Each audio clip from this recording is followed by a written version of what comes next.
Okay.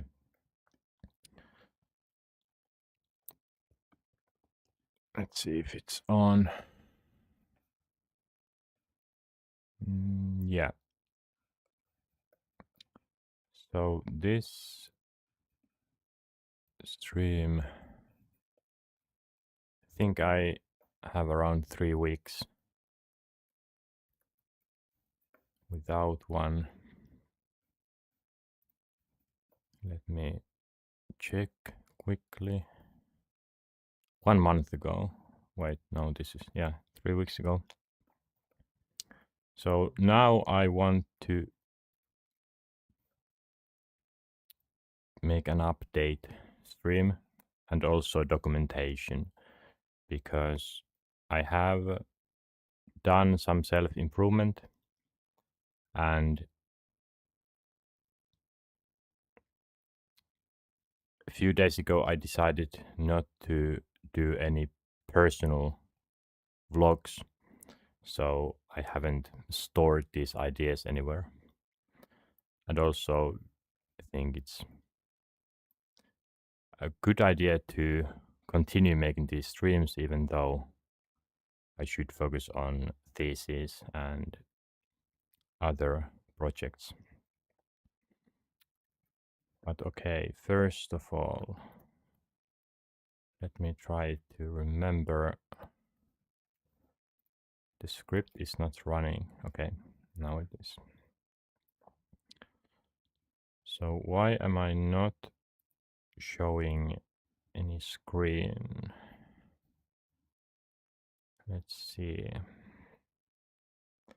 Video output, display capture 1, display capture 2. So I guess, yeah, I changed some setting, or I reinstalled driver maybe.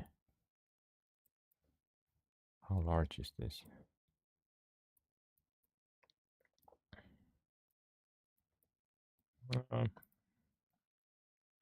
Yeah, I think that's fine.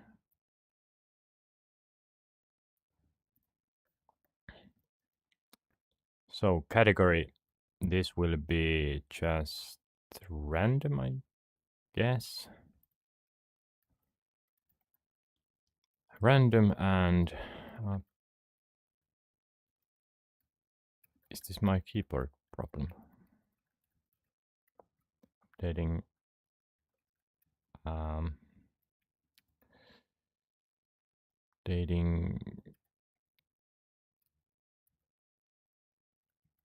Update on live. Yeah.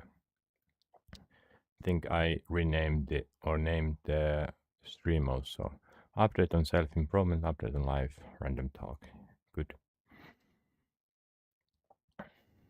It feels weird to do a stream. I have almost forgot what this was. And let's create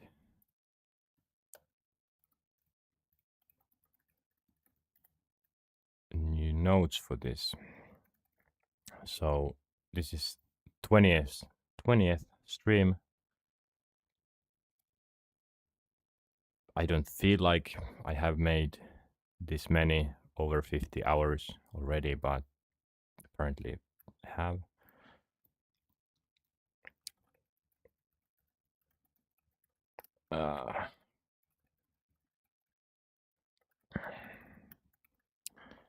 I think this, can I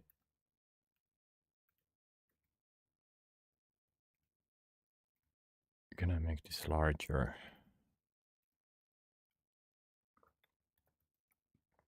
Maybe now.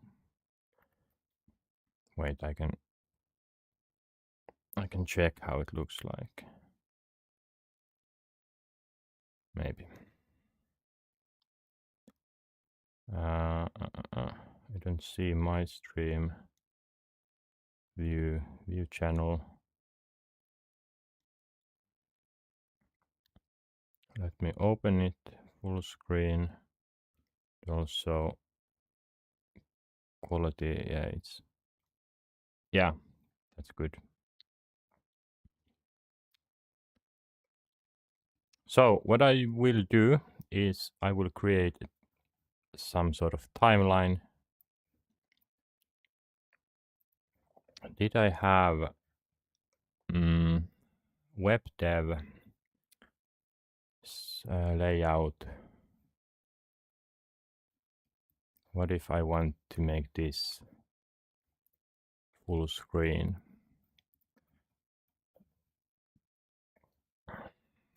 Should open in new window, full screen mode. Obviously I need to clean this. Why can't I hold Control to deep, select and prevent tracking? I can't move here. What's the thing?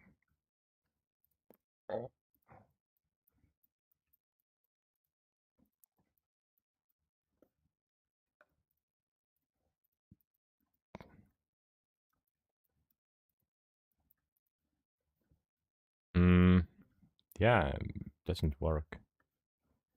How about here? I can, but slowly. Oh no, it's Obsidian bugging. I can scroll. For some reason, movement is... because I... Okay, maybe it's... Because I zoomed in. I guess it affects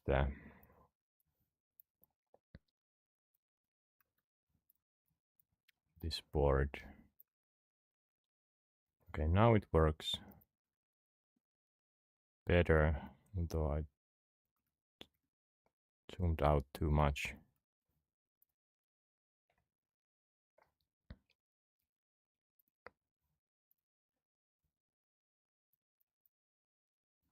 Okay, seems to work.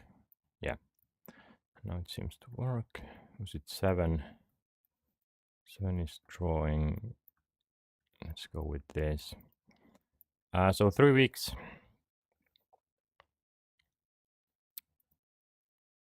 What did happen?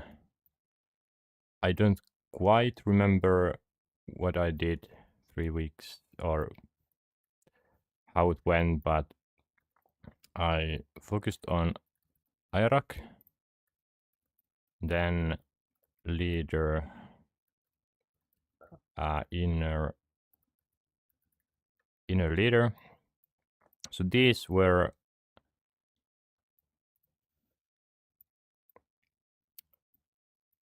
at the start. I think I focused on these ones. Then at some point 2 weeks ago, I wanted to buy a new phone.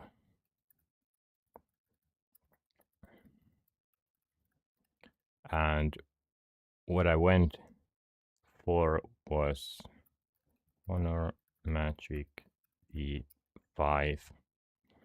So it's a foldable phone.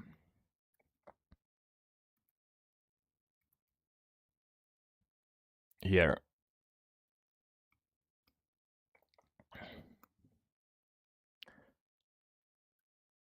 And yeah, it did cost me some money, but I think at least after using it over a week, it was well worth it. Unless it breaks down very quickly, but I like this a lot. So this happened, then I needed to focus, or wanted to focus a little bit to the mealworm farm. Do I have any pictures that I can show? Or yeah, I do have. Let me see. Or okay, it's not that. Yeah, it's not that special. some beetles. I have now maybe around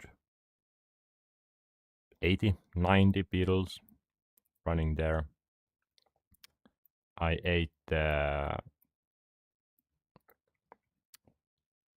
mealworms,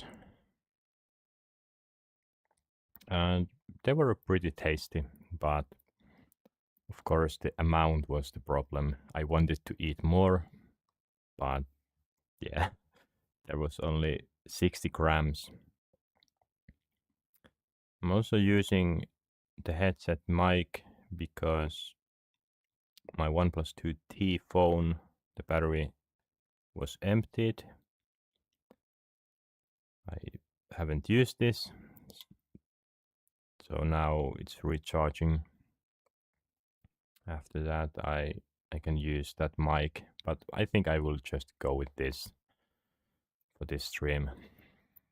So mealworm farm has taken me some focus, and then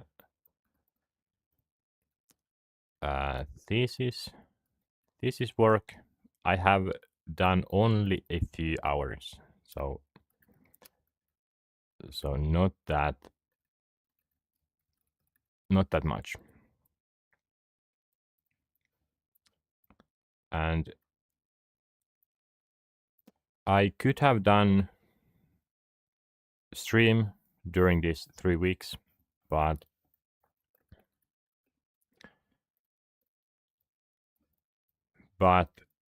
I think this new phone was the main reason I sold my last phone, Samsung Galaxy S25 Ultra, and then before I got this, I had to wait for a week. I used my old OnePlus 8T phone that I now use and have used as my camera. So I didn't want to set up any web camera or use that as it was my daily driver. So yeah, it was kind of like an excuse, but that was the main reason why I didn't update. And also, I think I have tried to get this thesis work running, and every time, kind of when my consciousness has risen, I have thought that hey, the focus is on thesis and not this streaming, and also the other project that I'm currently in. That's that gamify politics project. It hasn't started properly yet. I haven't used that many hours, but a few hours there as well. So this streaming has been priority 3 or 4.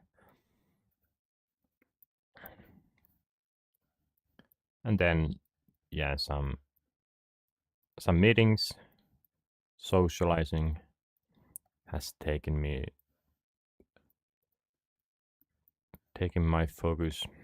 But the main thing that I have done, because I haven't done thesis that much or gamifying politics project, I have been focusing on self-improvement, and that's the main focus that I want to talk about and document. I have done, so maybe I can separate these. These are not that maybe, yeah, doesn't matter.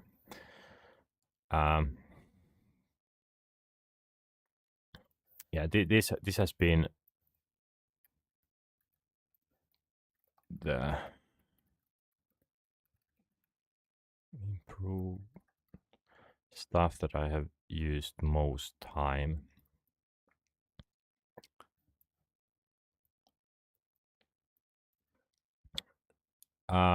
Let's start with this. So IRAC, inner leader, also the developer, but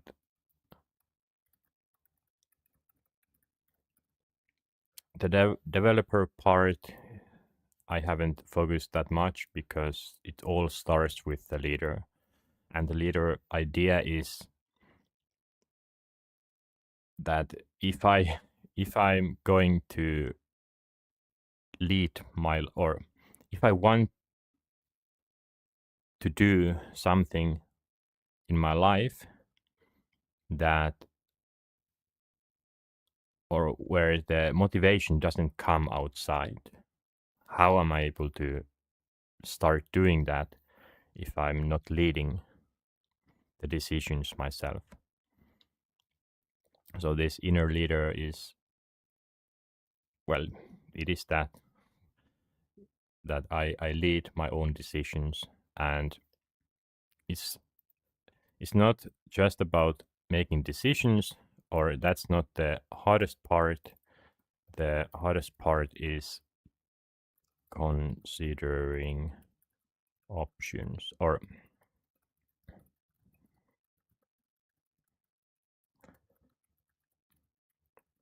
making decisions is actually pretty easy.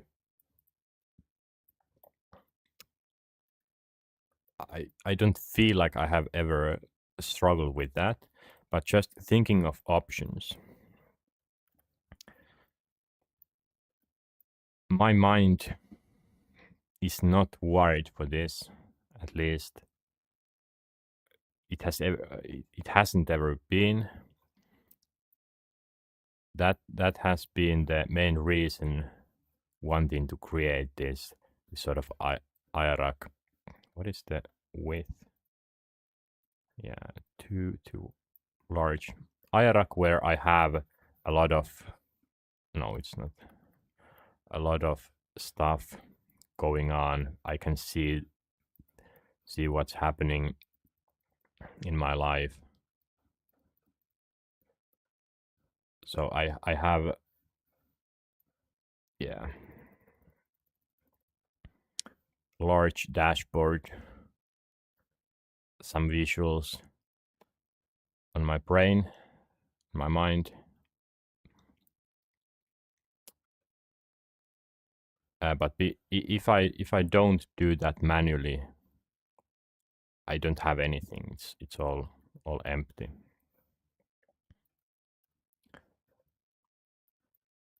So thinking of options, this has been the biggest problem for me.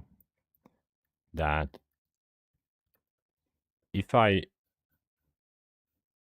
start to think, or I have some goal, I have some goal that I want to reach.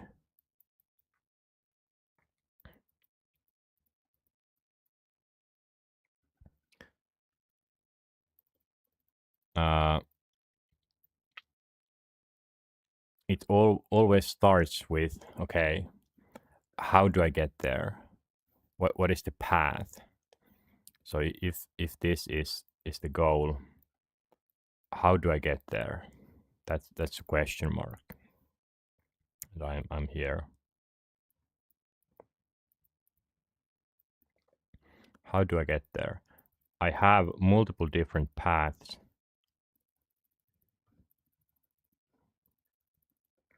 What do I choose? It all starts with considering them. So 1, 2, 3, 4, and so on. And then comparing that, hey, what about, which one would I choose from this one, these two, maybe between these two, and And for this process, I need to remember what these were. My problem has been that on my mind, I have struggled with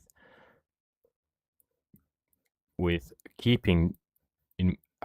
keeping in my short-term memory what what are these options, and also having constantly that feeling that, hey, don't think, don't think, don't think.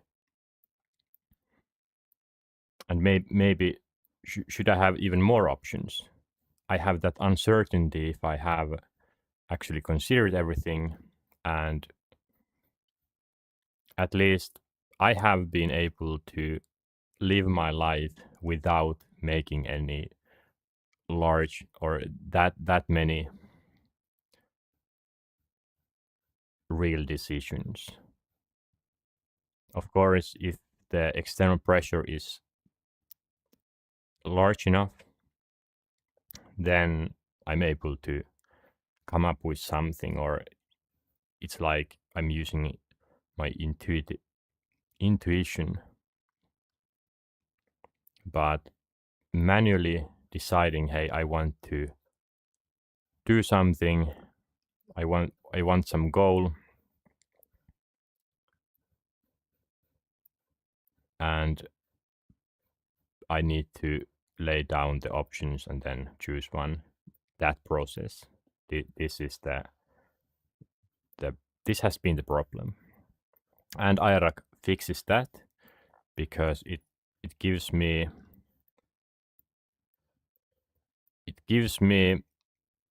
a place where I can quite easily start visualizing these options, putting them there, building them there, and it's sort of another layer on my mind. It feels like it's not using the same natural part of my thinking. It really does feel like I'm cheating. It's over 50% the same feeling when I'm now watching this whiteboard than if I were to build this on my using IRAC on my mind. It does feel the same, that hey, I don't really remember this, but somehow I'm able to see it.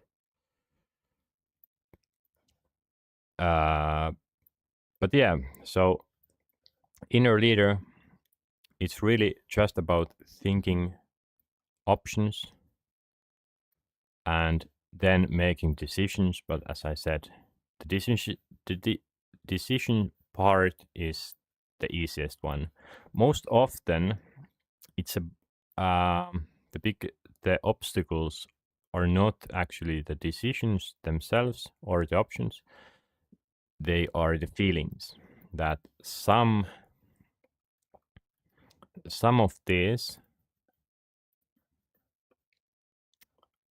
some of the options are just hard to think of think about. They raise some feelings, uncertainty, that hey, I don't want to think about this. I get anxious. Maybe I don't know why, or maybe I do. That one option might be the thesis.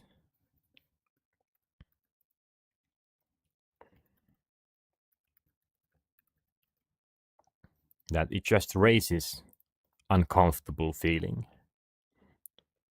And that makes it hard to consider or make any decisions, because now I have one option, or maybe I have many options that all gives or all give some sort of uncomfortable feeling. So how can I make the decision? I can't really, without being able to handle those feelings and either fix them, so remove them, or then just kind of see the option past the feeling, but either less you need to be able to handle that feeling being there.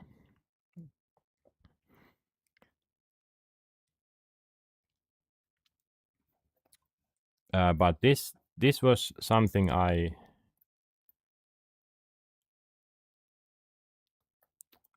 did. So I further improved or developed my inner leader. I don't remember the exact phases or process I did. Most of the time during these 3 weeks, I did personal vlogs. So I did talk about these things, and they should be stored somewhere. So I shouldn't focus on these too much. And because this is basic stuff, I'm just going to remove it. But I was able to clear this. So IRAC has been the most difficult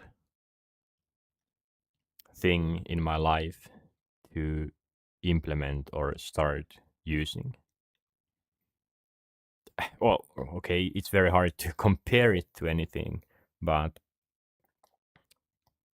for years, first time in 2015, then 2019, and then 3.5 years ago, 2022, or from 2022 March, I wanted to, or this has been my priority. From that moment on, 3.5 years, it has constantly come up. Maybe there has been even 2 months where I haven't thought about this, but it has always come up again and again and again. And maybe so right now, the version of IRAC thought structure is around 10. Okay, so 1, 2, 3, 4, 5, 6, 7, 8, 9. Yeah, I think maybe 8, 9, or 10th kind of version. But yeah, so it hasn't been easy. I have reworked this many times, but I haven't been able to start using it until now. Or okay, I have been able to kind of start using it, but it always failed. Um, Failed after a few days because I started to focus on some part of my life that just took all the energy, and I realized that IRAC was too heavy to run simultaneously. And also I didn't have motivation. That will be one important. So to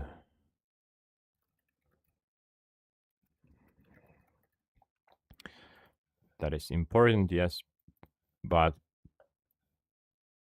yeah, now IRAC is working after years of work, and I remember the main cause for that, how I was able to get it working, was this. So for a long time, over 3 years, or from the moment I started to develop the Iraq proper or a lot, I had two visions for my life, and only one vision I had the Iraq there. So two visions. One, I think I went over this on some stream already, but just quickly to recap. Uh, so my kind of first vision is is quite normal one.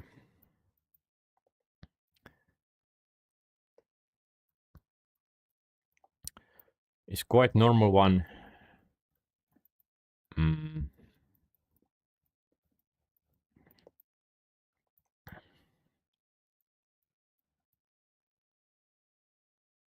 how would I? I don't know.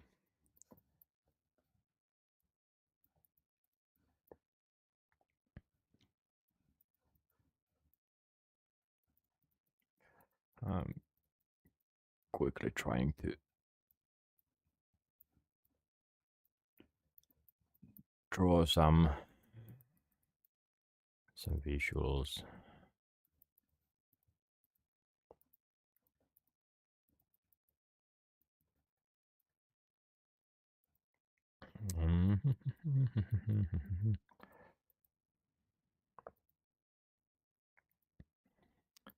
uh, so my normal or first vision is that I want a normal life. I would like to have home, car, family, maybe garden, then normal office job. This and then motorcycle that I try to draw here. So some hobbies, and yeah, pretty boring. But this vision I have mentioned probably before, but this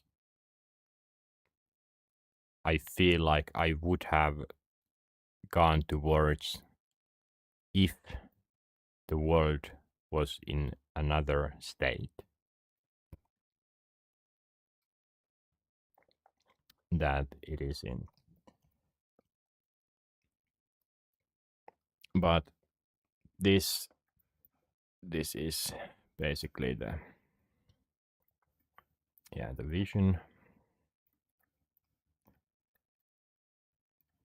vision one. But yeah, that problem of me not trusting that the world is humanity is going to a good direction has caused me to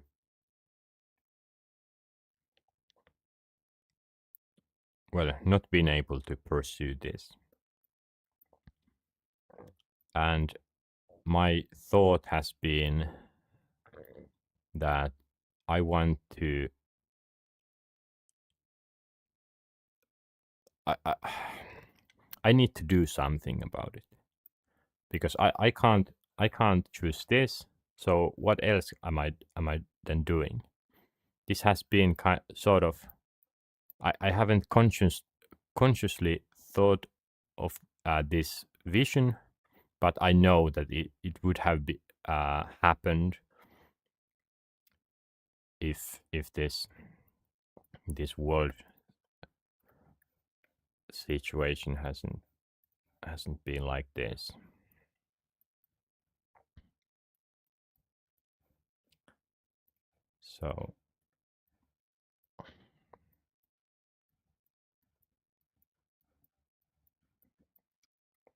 So if it wasn't for this,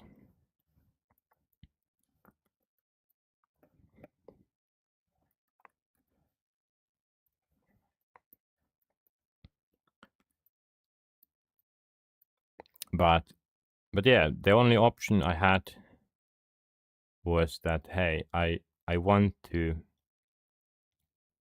or I need to try to help, try to see if I can help make the world a better place, improve the lives of people. And yeah, I have talked about that, so I won't go too deep in there right now. But the main problem has been that I haven't liked to think, or my mind, that I talked before, that considering those options or just thinking has been the biggest problem. And that's where this IRAC comes in, that I need to think what i- if I choose this life where I try to help. I need to think, so but I'm not able to, so that's why I have created the IRAC. But to try to come back to this problem 3 weeks ago, or that has been around for years, and this has been that I have still thought about this first vision. Um, and yeah, how so if I were to pursue this, that would create another vision. So that's important to tell here. Another vision, instead of having a family, I would be alone with very short hands. I would live in a small apartment somewhere in a mega city.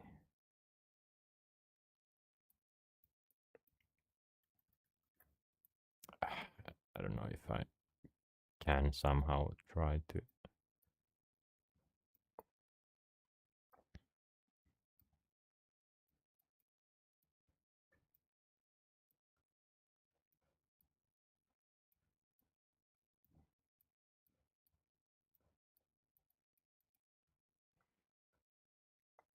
Yeah. Anyways,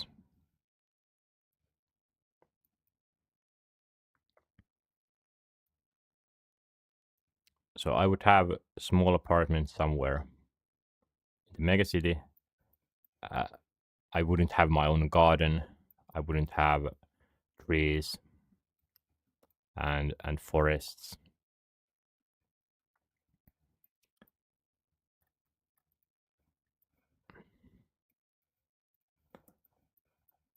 And then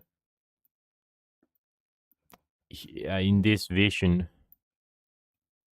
I wouldn't need to think that much. Someone else would give me tasks. Yeah, I would still have an office job, maybe program, be a software developer, but I wouldn't be in charge. I wouldn't need to improve or self improve, create this IRAC. I wouldn't need this.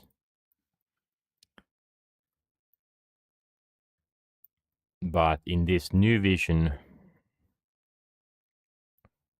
that's kind of necessary.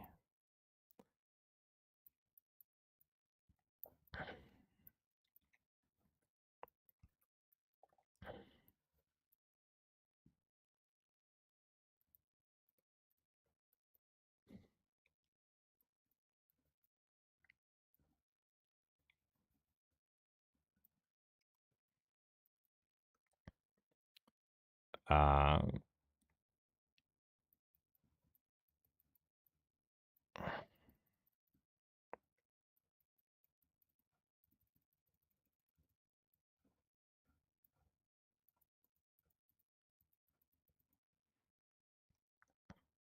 so all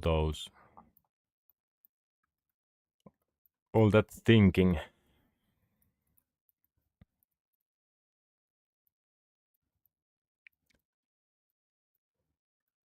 every time I think about this second vision, it's obvious that Iraq should be there. The the path is dependent on Iraq. And then how social would I be? Well, I would possibly live alone. I would abandon the family, plan, and then in this example also, I wouldn't be alone.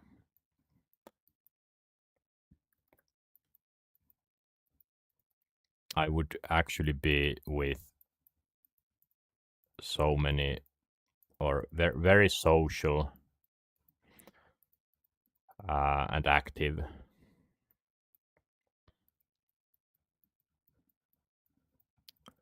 interacting, collaborating with many people.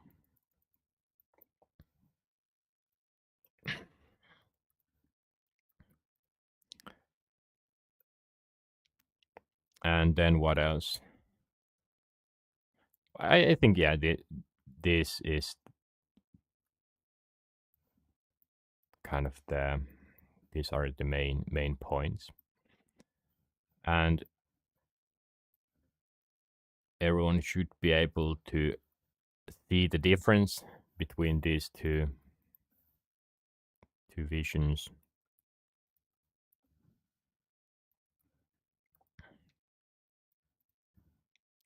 I need more space.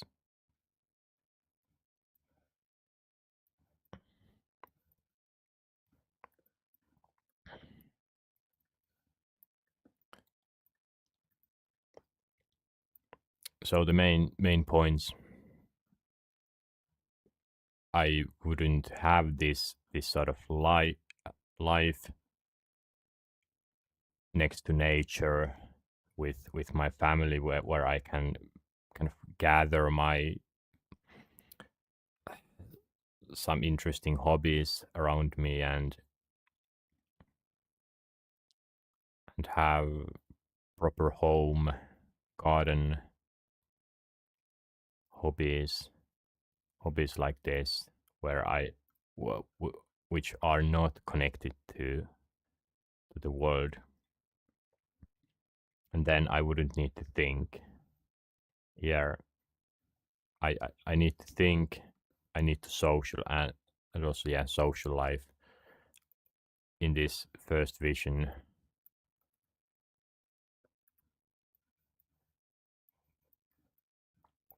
I wouldn't need to have very social life. I would have my inner circle, my family, which is quite big compared to average. Uh, I feel like I would never have had self improved myself to being able to be more social.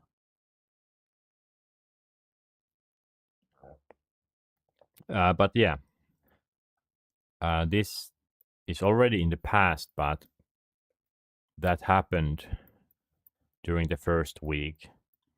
That when I thought about this leader role, leader, I of course thought about Iraq, and with Iraq, I thought about this that I felt very clearly that I clung on to this other vision. I went through it many times. I tried to see different angles, but simply put, I tried to think, is this something I think I could achieve at this stage? I have kind of blamed or used this as an argument not to start using the IRAC. This has been the main reason, or the opposition for getting the IRAC working. And I went through this, whether I want this life anymore, and also whether it's even possible. And of course, it was very clear that no, it's not possible anymore. I have self-improved myself to a point where this life doesn't actually excite me anymore, that much anymore.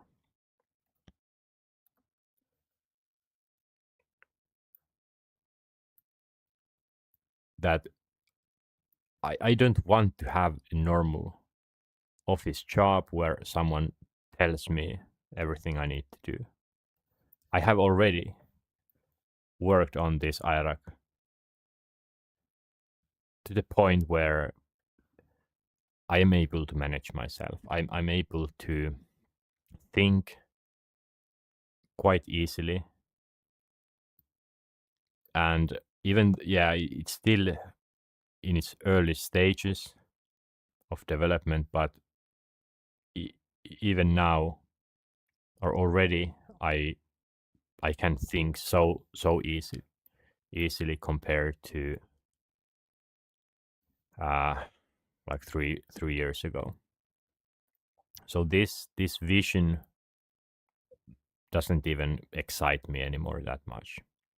But I still had to use this to this point as an argument, and that's again one example where you just need to confront the feelings and change them consciously. Or okay, this change could have happened on its own, but in this case, all it needed was me to think it through, and then I came to a conclusion that okay, it's really time to let it go, and I did. At that point, it wasn't that difficult to accept and move on. So right now, I have only one vision, and it's so much easier to see my life without having that constant uncertainty and noise saying that don't use the IRAC. Now there's none of that. So yes, very simple. Oh, okay, my life will not be simple in a sense, but without this conflict, it became much simpler and more clear.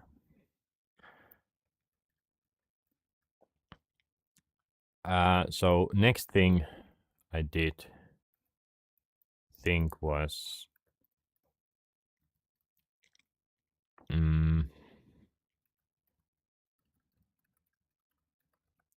what is my vision?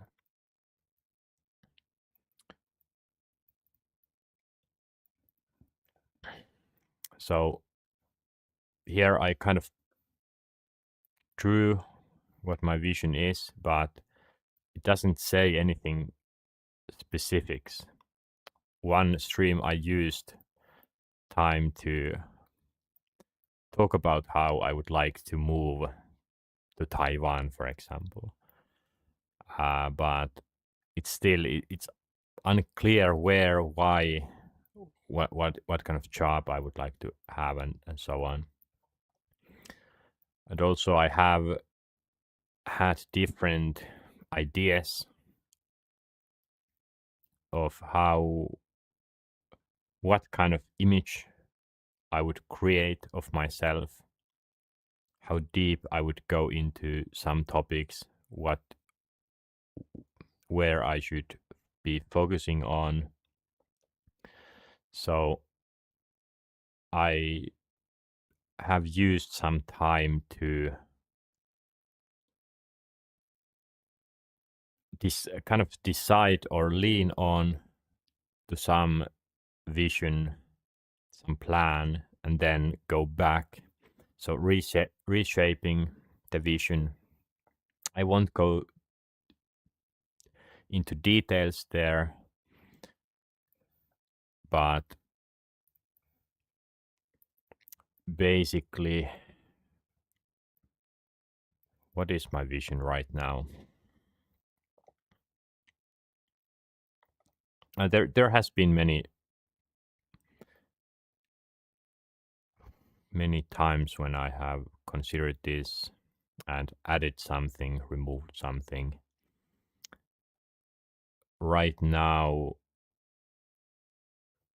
I have probably said, at least on some stream, that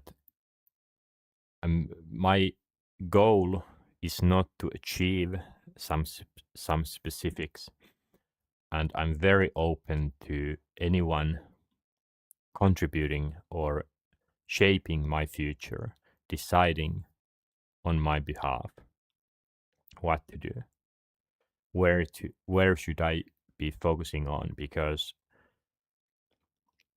I'm a person, kind of person who is a tool, a resource. I don't mind or care that much what I'm doing. I like almost everything.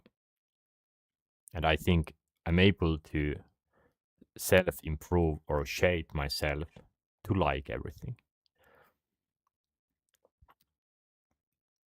But that vision hasn't been that clear, but it kind of, I could say that maybe my idea has been that around 20%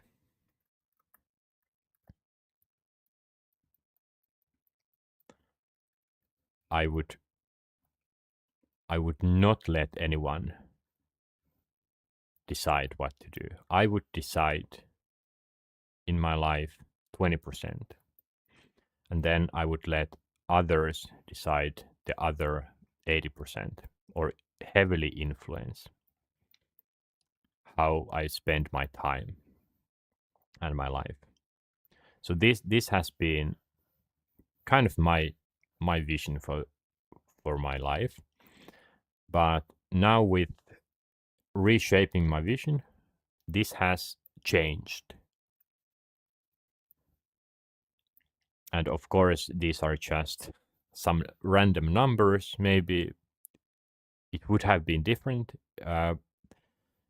That maybe I could not let people to decide 80%, but the idea is the most important here. That what I think, what I feel, and now, what would I say the percent to be?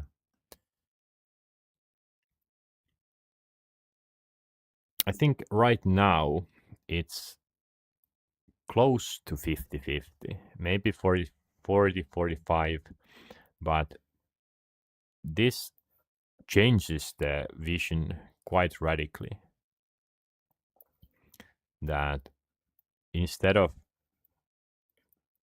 thinking that I would let others decide 80% of how I spend my life, I would only let them decide 50%.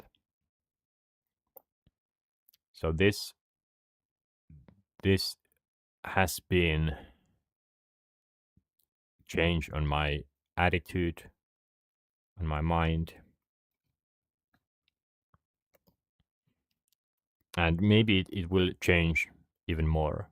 I don't know, but with this first, why I thought that I could let people decide 80%. The main reason was that I haven't liked thinking. So all the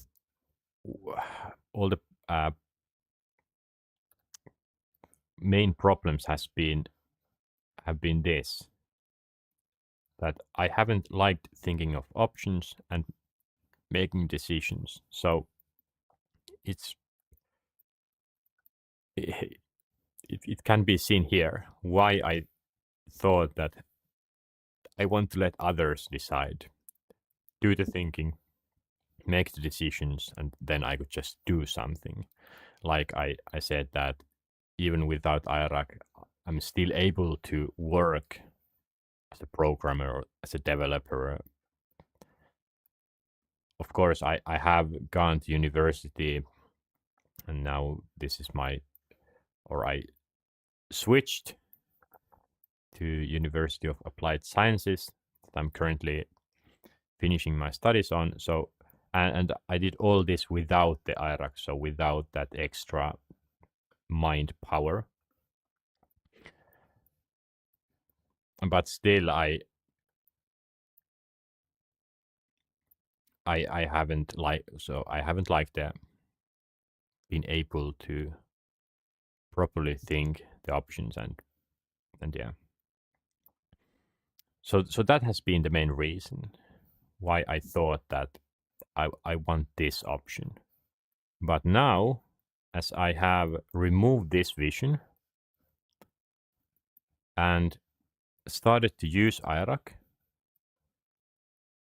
developer, and become this leader, at least in my own life, more and more, I have developed, of course, many other emotions and stuff that I have probably forgotten.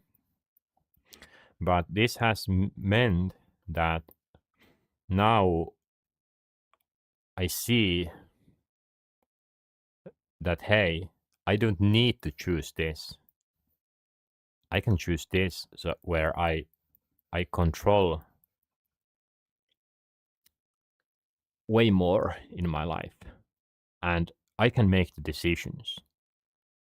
Now, of course, I wouldn't be able to do everything currently, but I have very strong belief of where I'm going towards.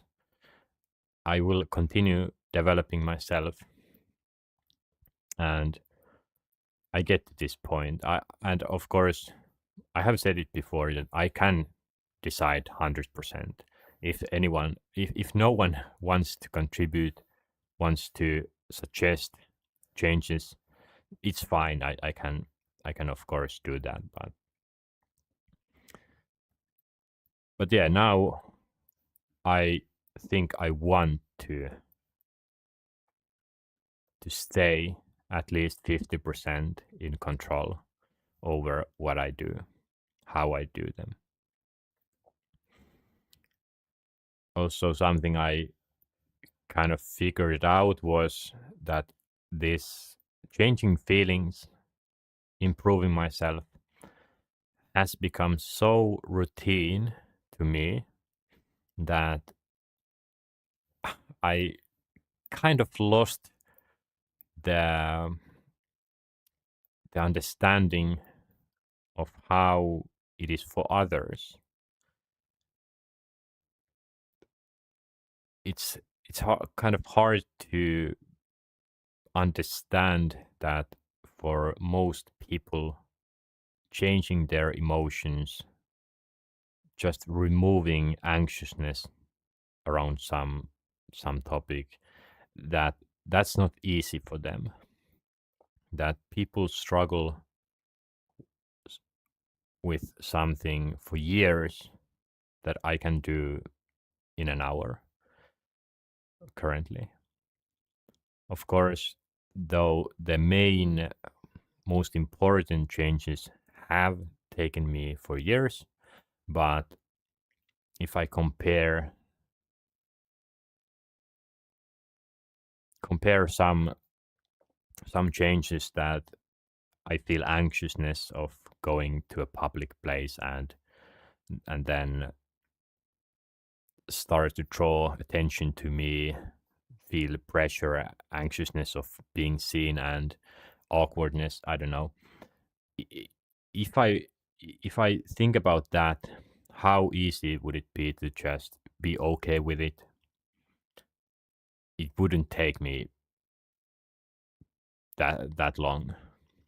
It only it would be have to be logical why I would do that, but doing emotion work is super easy. So I kind of lost focus on, okay, what are more normal people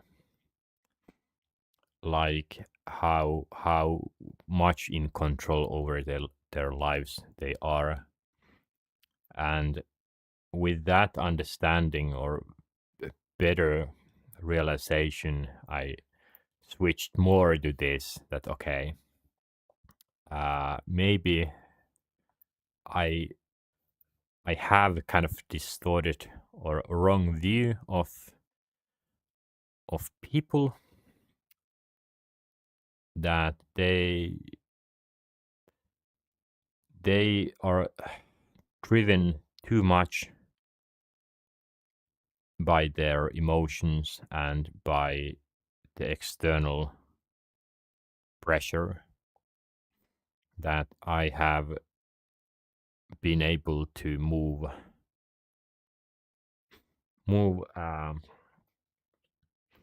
away from a little bit. So the normal or norms doesn't apply to me that much, and that means that I'm able to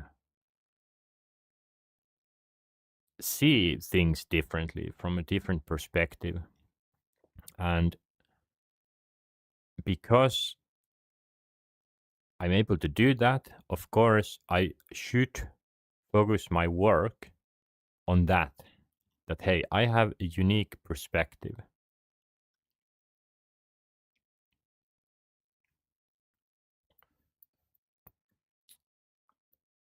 I can quickly visualize this.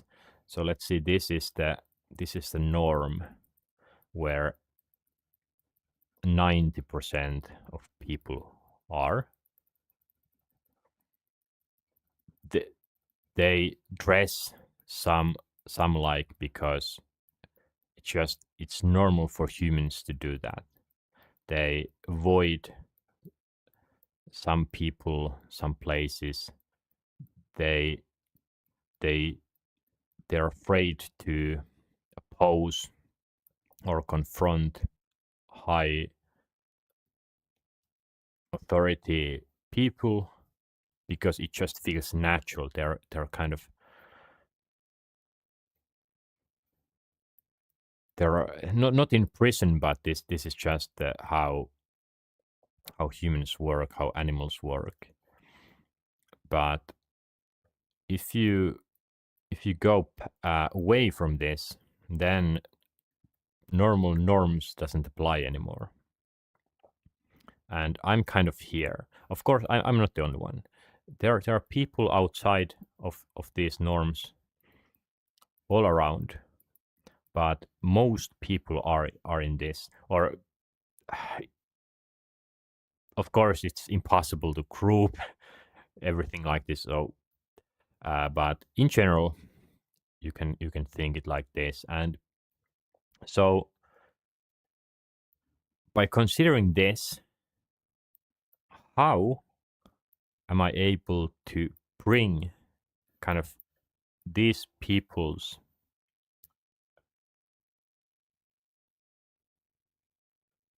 input or suggestions to my life. I work from here. I see things like this.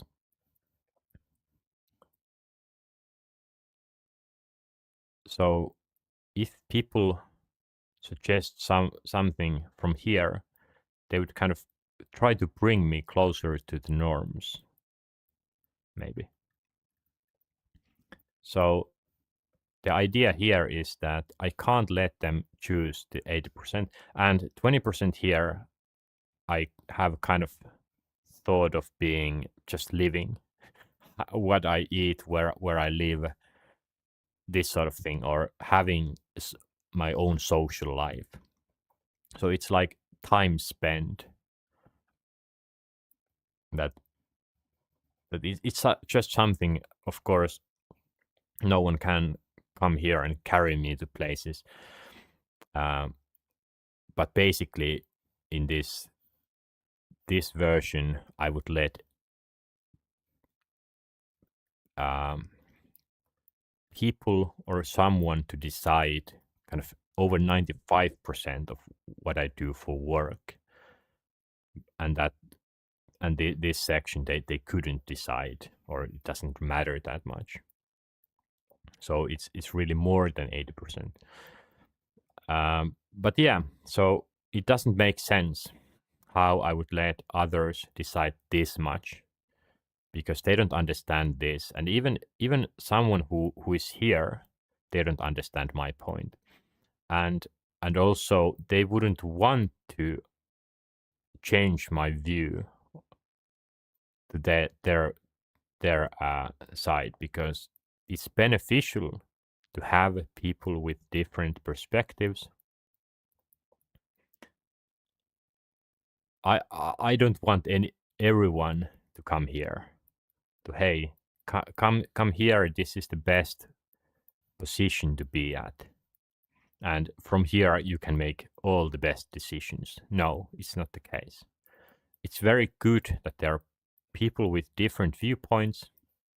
That's just, for humanity, it's the best, and also it makes the most interesting world. I don't like boring words or boring visions of humanity and the world. So that means that, of course, I can't let anyone decide that much what I do. And also why it's not really beneficial even.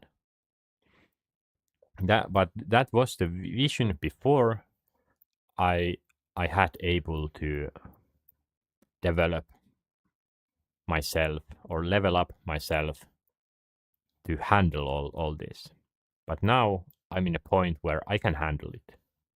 I can totally handle being my own leader, and I think I'm able to handle being leader for others as well in the future. That's something I don't really care whether I'm leading positions or I'm in a leading position or not, but it will be possibility in every situation. I can always be a leader. I can take charge. I can take, or that's my aim, my vision, that I want to be able to handle almost any role. So that's the current situation, where I will take responsibility of choosing what I do, but this other 50% means that I will, of course, let others influence me. I will hear others, what they say, their suggestions, and it doesn't matter where it comes from. maybe it comes from here. So from the opposite side, I don't care. I'm able to manage, and I'm able to process the suggestions. And uh, let's say this was the um, so this was let me put it the other side. So this was before.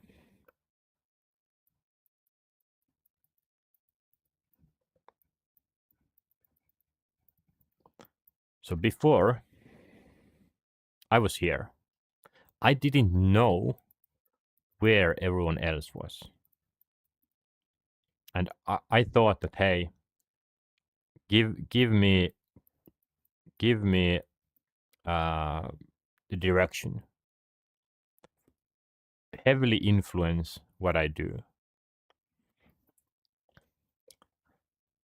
But I wasn't ready to, or I didn't think I would be able to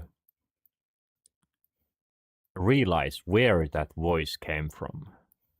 Someone just suggested something that, hey, it's important to know where it came from, what kind of viewpoint. I didn't think it mattered. So for me, before I thought that everything was kind of equal where it came from. I wasn't able to, what is the word, to estimate where it came from. So this was before. But now I kind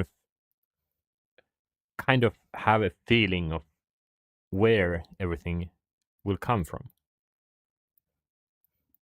So this is the difference, that now I can pinpoint sort of that, hey, they suggested that.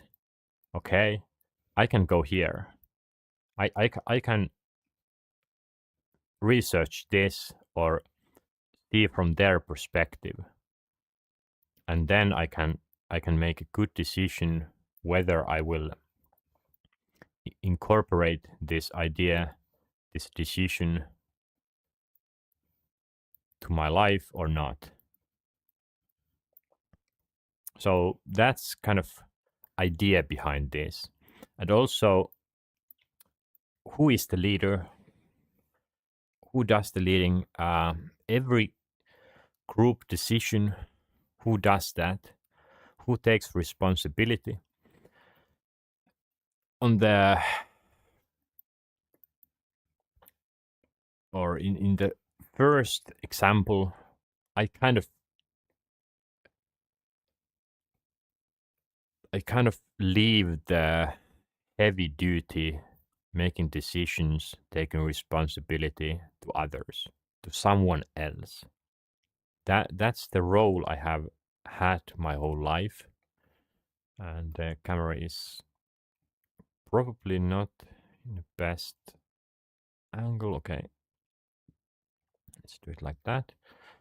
So in this example, let's say the leading is here. I leave that to someone else. That someone else needs to manage myself.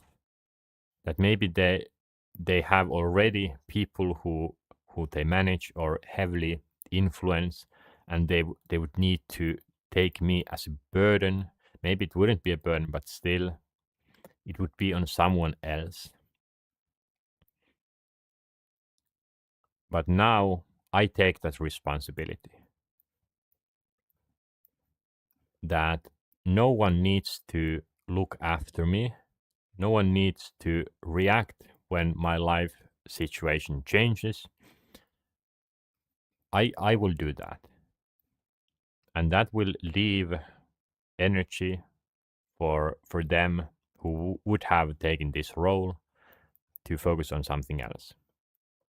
And also, yeah, the decision making, leading, and then the actual work itself, maybe it's this part. that some part of the work I will I will decide what to do and I will do that work. Whereas before I would taken or would have been more open to just follow someone else's guide. But in on this new vision, I will not.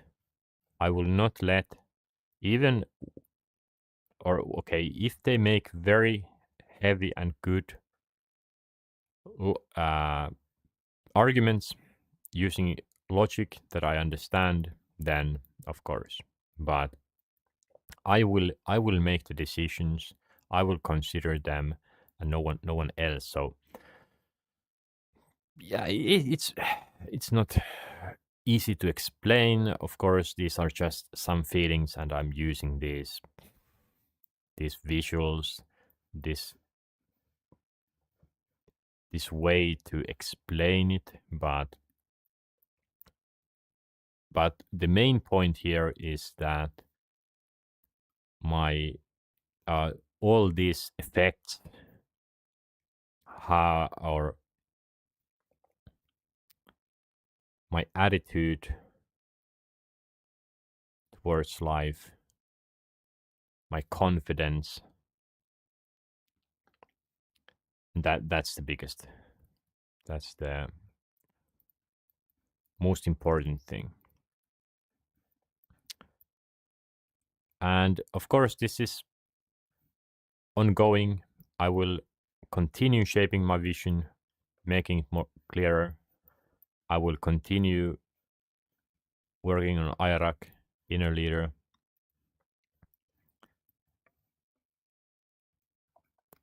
But now I have managed to do the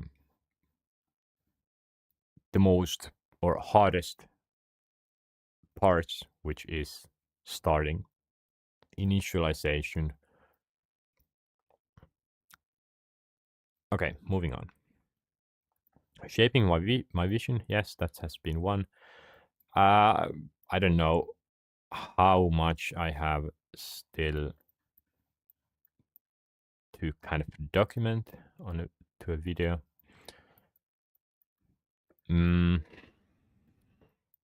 Especially for these last few days. Let me see if I can list them out. Many of these are small changes. Okay. Removing waiting time.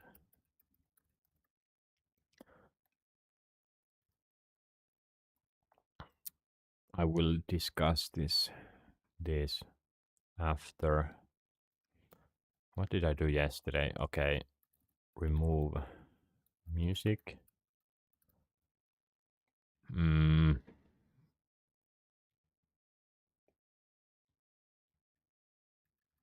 Remove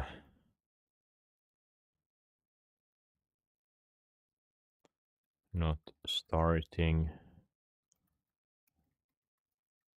Before that, what was the just yeah.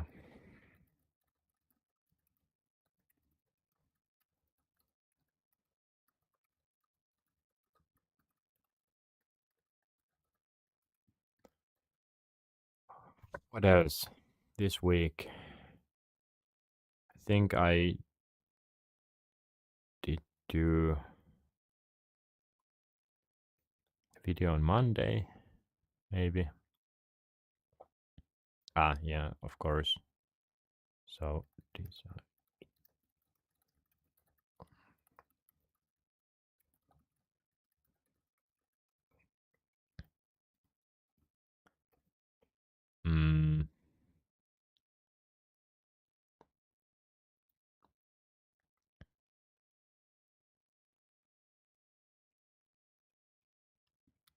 Deciding not to.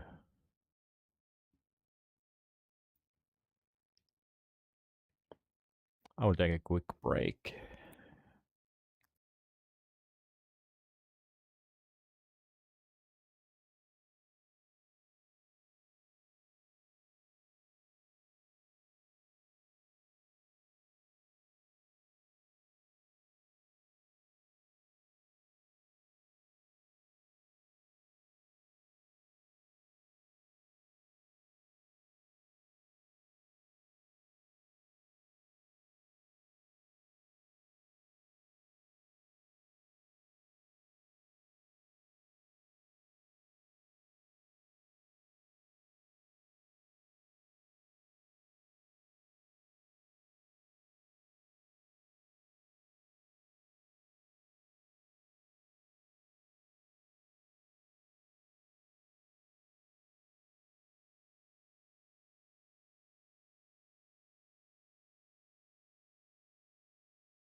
Okay, one is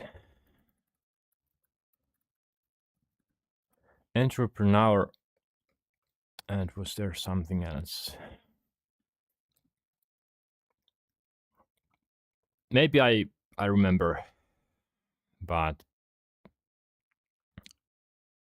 I think these are the main things I haven't documented anywhere. And I want to talk about them now before forgetting.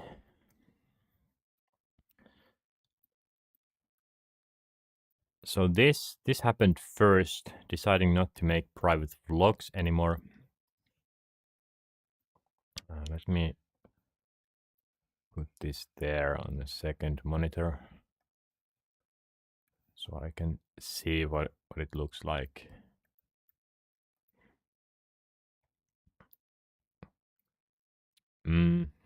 Yeah, deciding not to make private vlogs.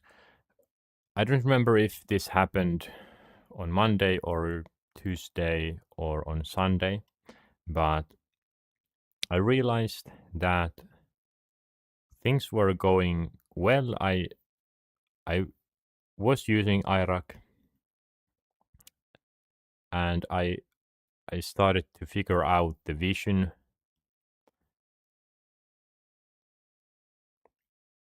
and I realized that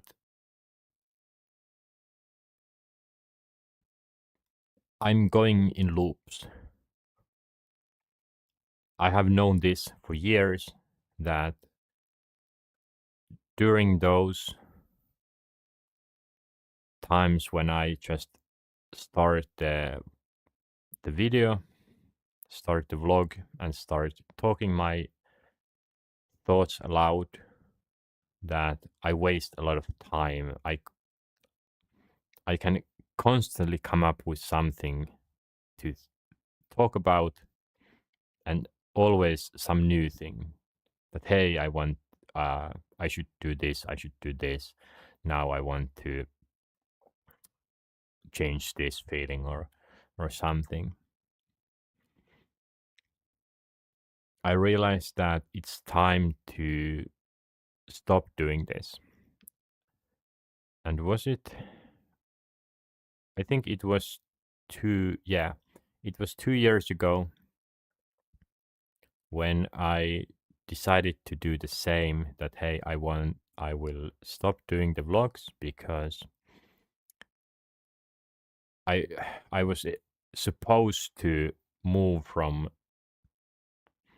needing to do videos to think, to use iRack and think inside my head. But that didn't happen. I brought the videos back, and maybe after that there was one or two cases when I decided the same, that, hey, I will stop making the private vlogs, but I always brought them back because it made sense to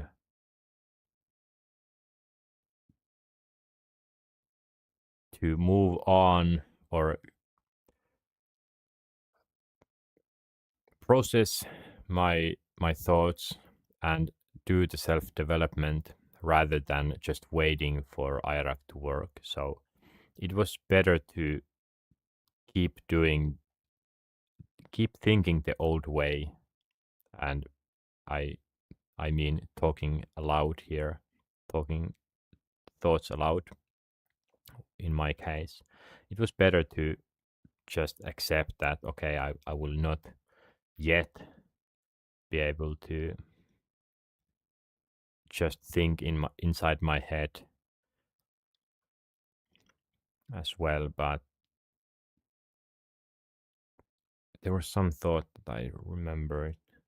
Yeah, one reason why I wanted to do private vlogs this past 3 weeks, why? Because I think I also mentioned it, that my goal is to start doing these open vlogs, open talks on YouTube by streaming, why I decided to make private vlogs.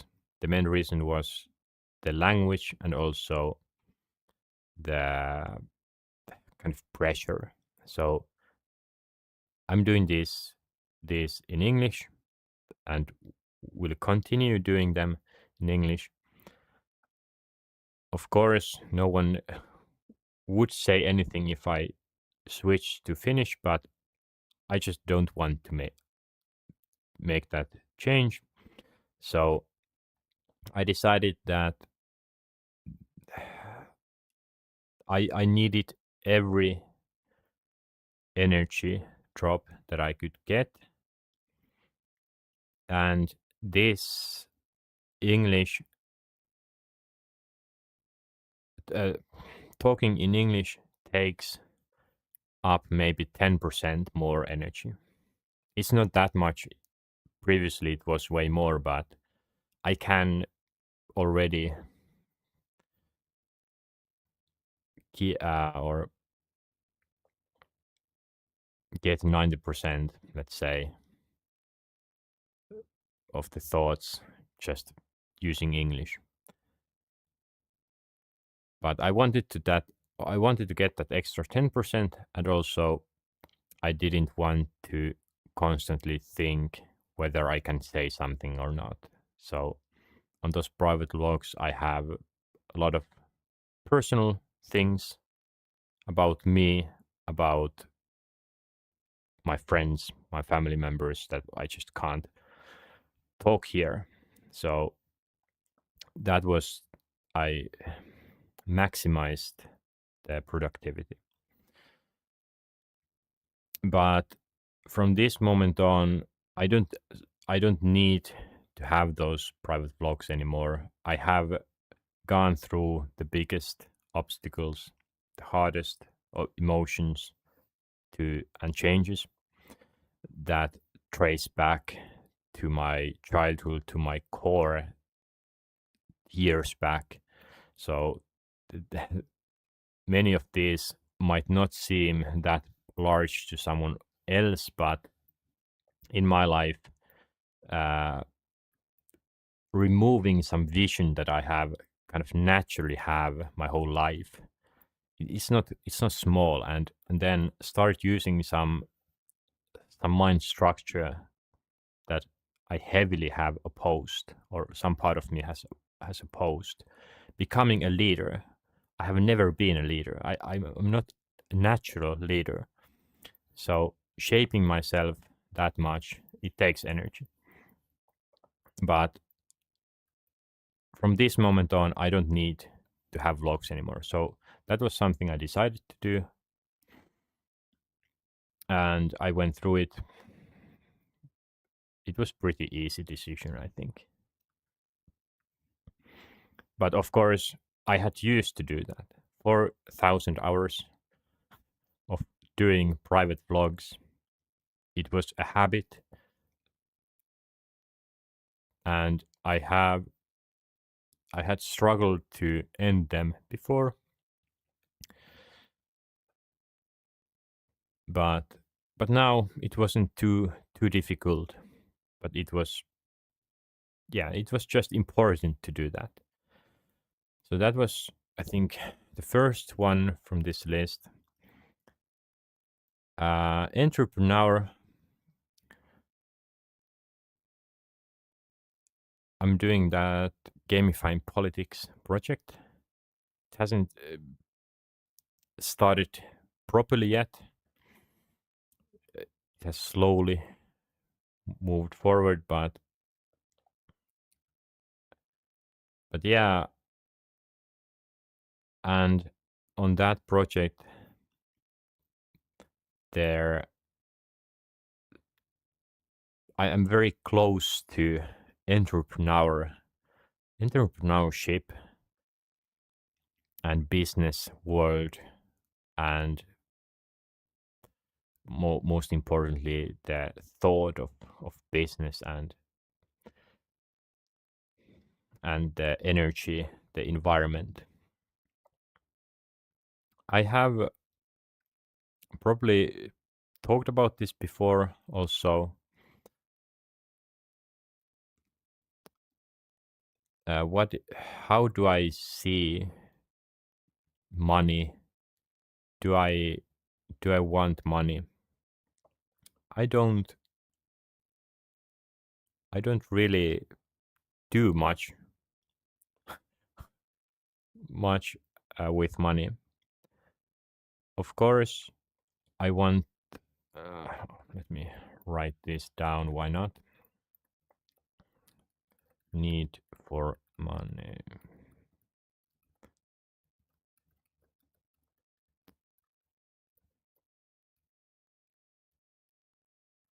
Necessities. Maybe this is the correct way to write that. Let me check it quickly. I think this was, yeah,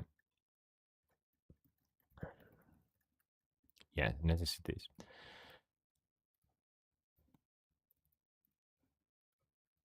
And this includes rent, food, so shelter, food,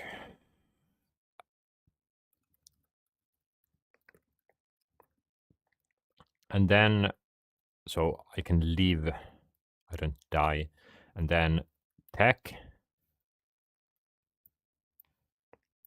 I would like to continue this life work. Mobile phone, does it need to be 1,700 euro foldable phone? No, it doesn't, but I would like that possibility also in the future to be on the front line of tech. Smart watch, not that important. I most of the time I have never owned smartwatch. Half a year ago I bought, actually it's 9 months ago, I bought the first smartwatch. Yeah, it's nice. It's not that necessary. PC, laptop, uh, maybe in the future smart glasses. Also, maybe not important for this list particularly, but I will just put that XR to remind me to talk about it as well.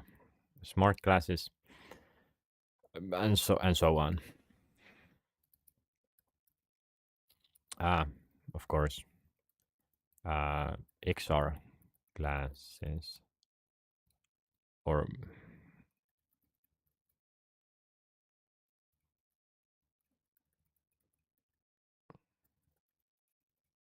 so how I use them now. My mixed reality glasses. XR glasses or headset actually is better.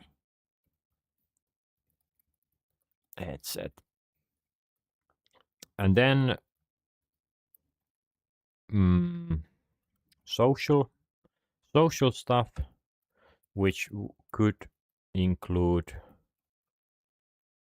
some, let's say, local travel,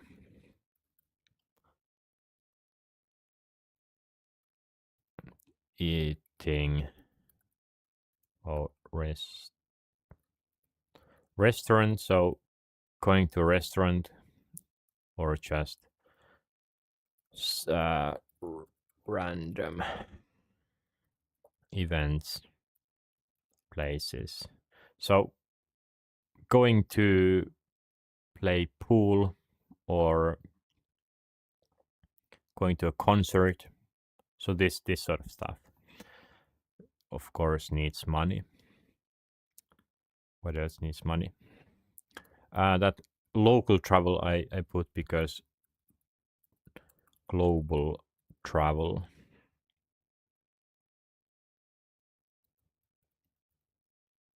And then depth. Wait.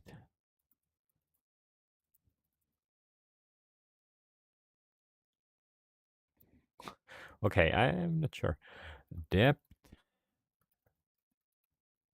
No, I think yeah, it's no. Wait, department. De- Oh no, this is embarrassing. No one watched this.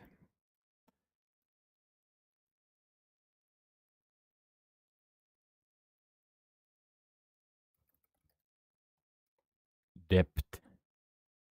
What did I write? Yeah, it is correct. Yeah. Um. So I have student loans. I need to pay those back. Phone bill. Yeah, stuff like this. Global travel. It's not really necessary, but if I think where I would spend my money, I would like to travel for this life work. I want to talk with locals from other side, other parts of the world. I would like to collaborate globally with like-minded people. So global travel, being able to do that, nice. Need for money, and I think and debt, taxes, stuff like this.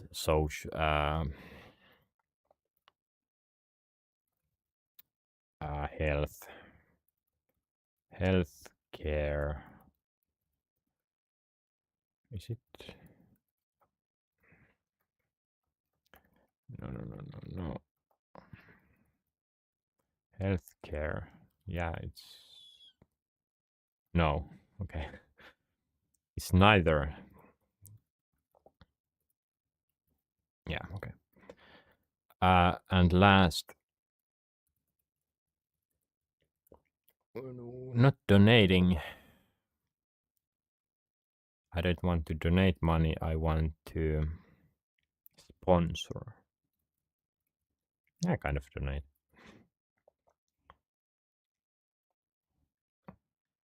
So this is why and why I need money. What would I do with money? I would live, continue living. I would I would have my setup, maybe not like this, but some sort of tech setup.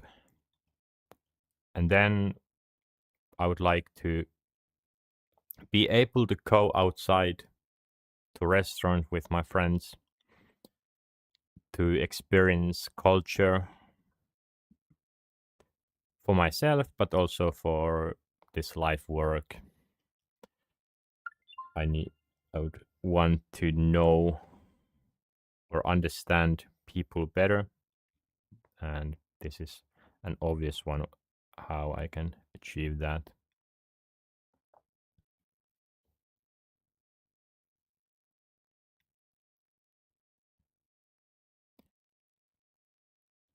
Let me put a caption to be real.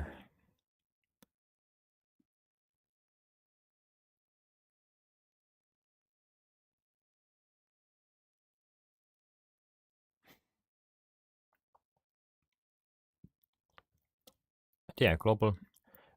This last one, sponsor donate. I have always liked to give opportunities, positions, rewards, and also extra money or stuff to others. I like this.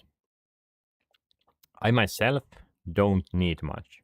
I can find happiness in any situation, and that's my experience. Maybe if someone were to torture me, I wouldn't like that much, but yeah, most situations or all situations I have liked. And I have given many things away. I like doing that.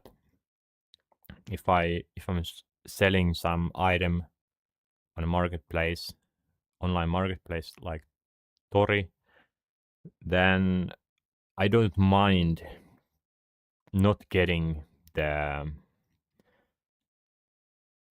the price that would be kind of the theoretical best for me. I can go lower, like 10 euros, 20 euros, and it feels like I'm donating money to this person who maybe wants to sell it for profit or just get a good bargain. But then I just like to directly sponsor stuff, and mainly I have just given some free stuff to people close to me.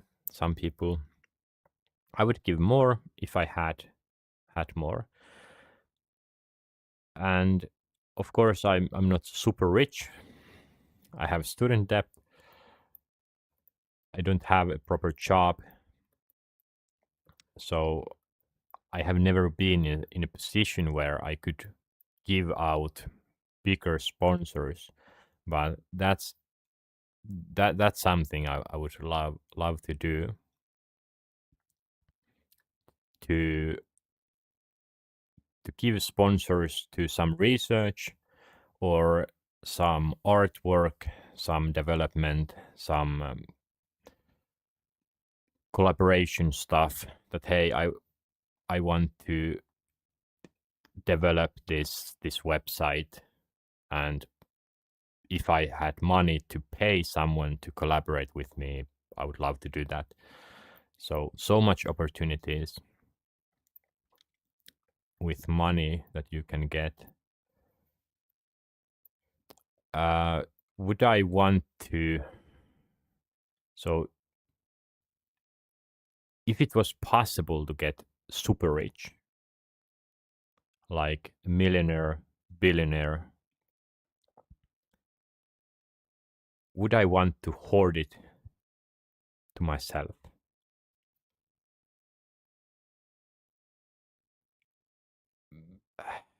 I feel like why?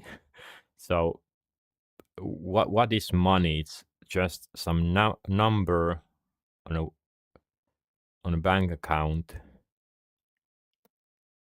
Would I want to buy or build some super yacht that the billionaires do? Some costs, or many costs, hundreds of millions of dollars, or very large mansions.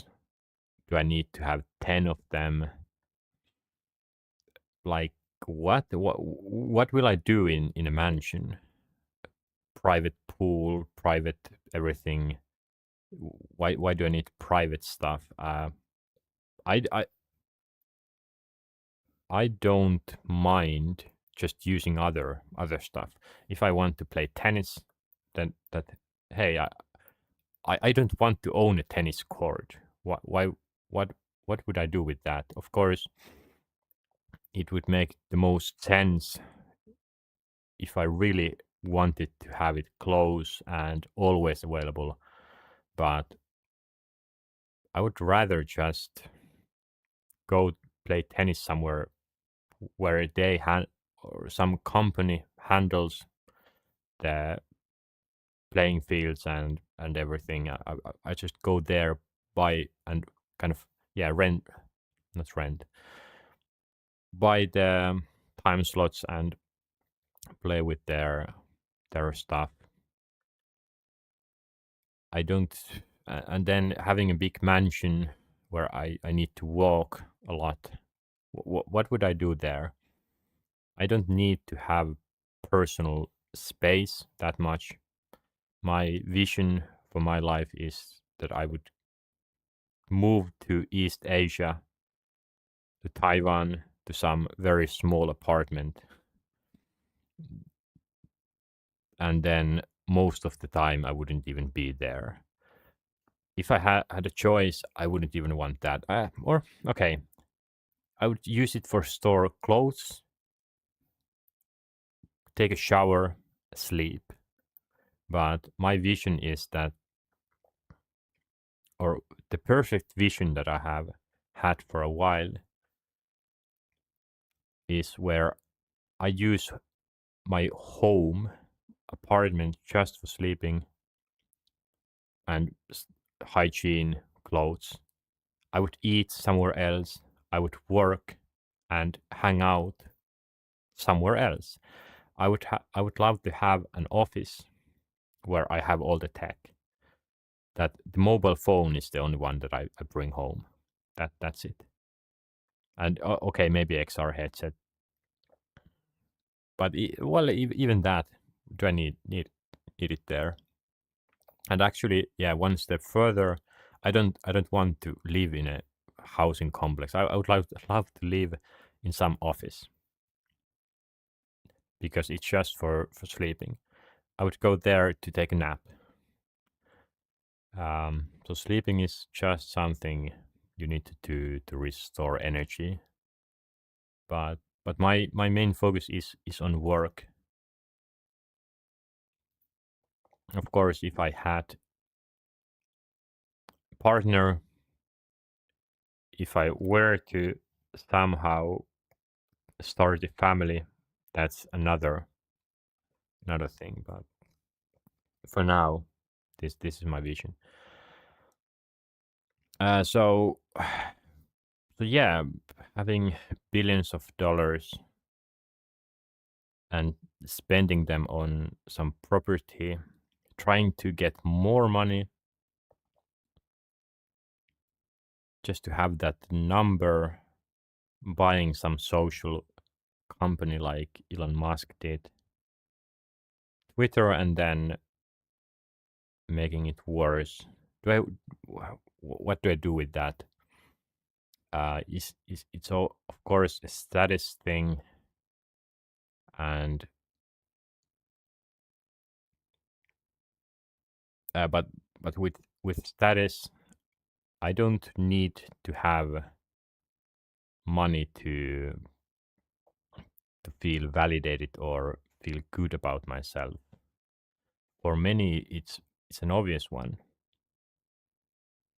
It's a natural one, wanting to climb that hierarchy, and in today's world, getting money is the kind of the best way,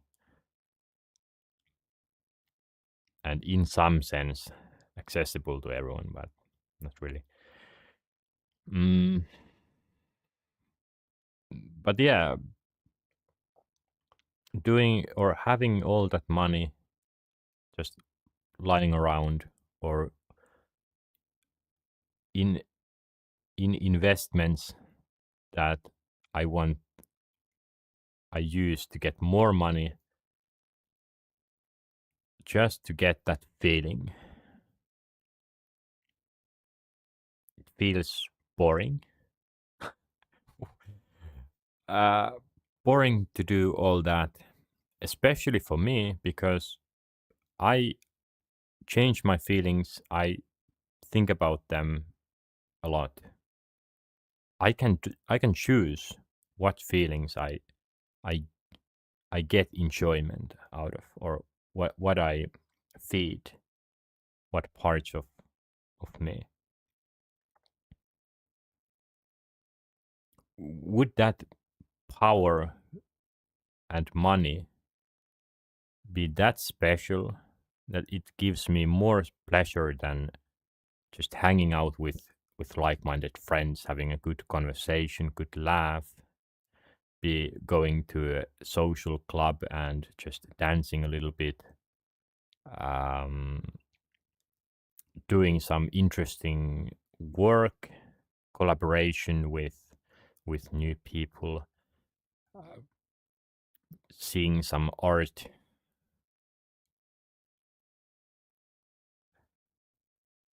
performance, going for a run, playing some games. So so eating good food in a good company. What would that money, that number give me? It could give me get me access to some places. Are those people worth it to hang out with? I yeah, I don't think so.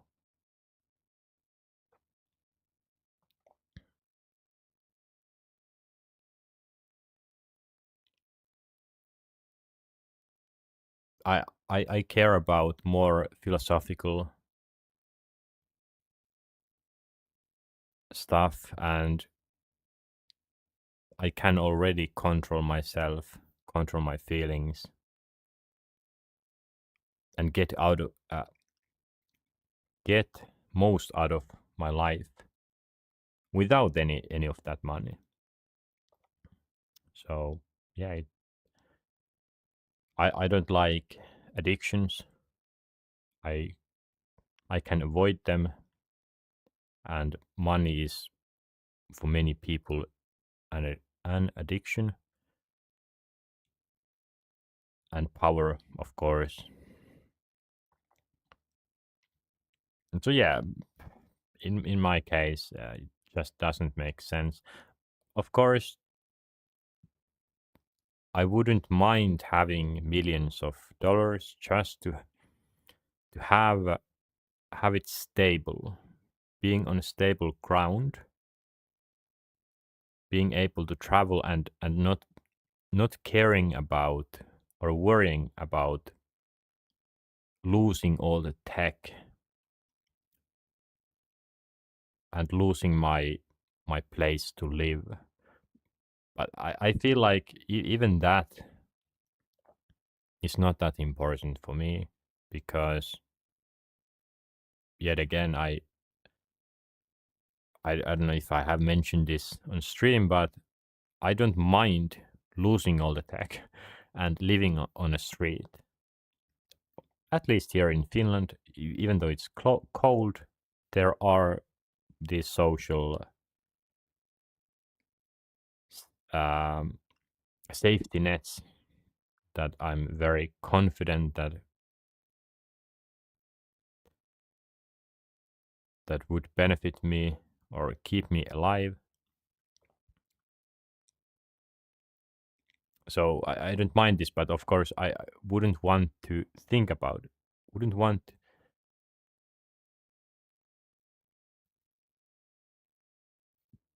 to need to think about the money. That is that's not very um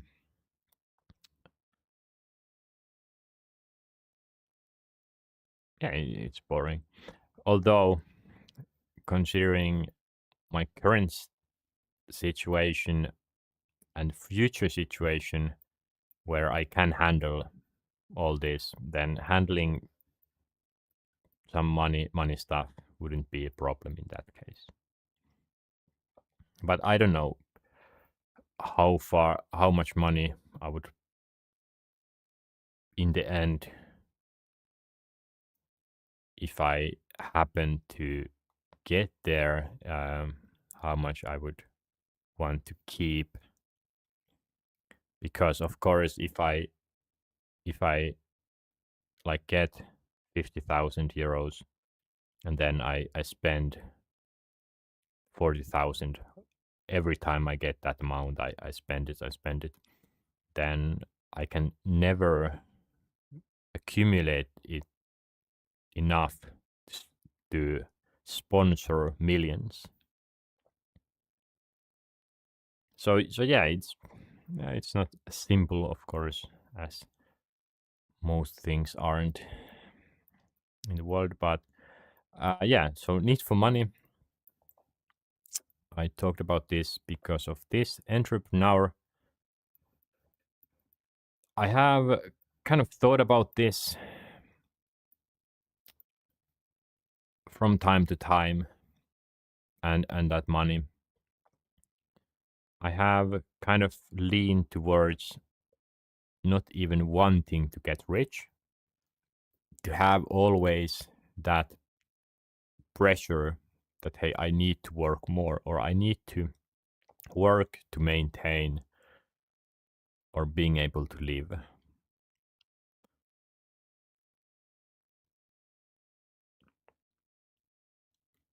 But now I don't really mind starting businesses just for money. Of course, starting a business where it doesn't help anyone. So online,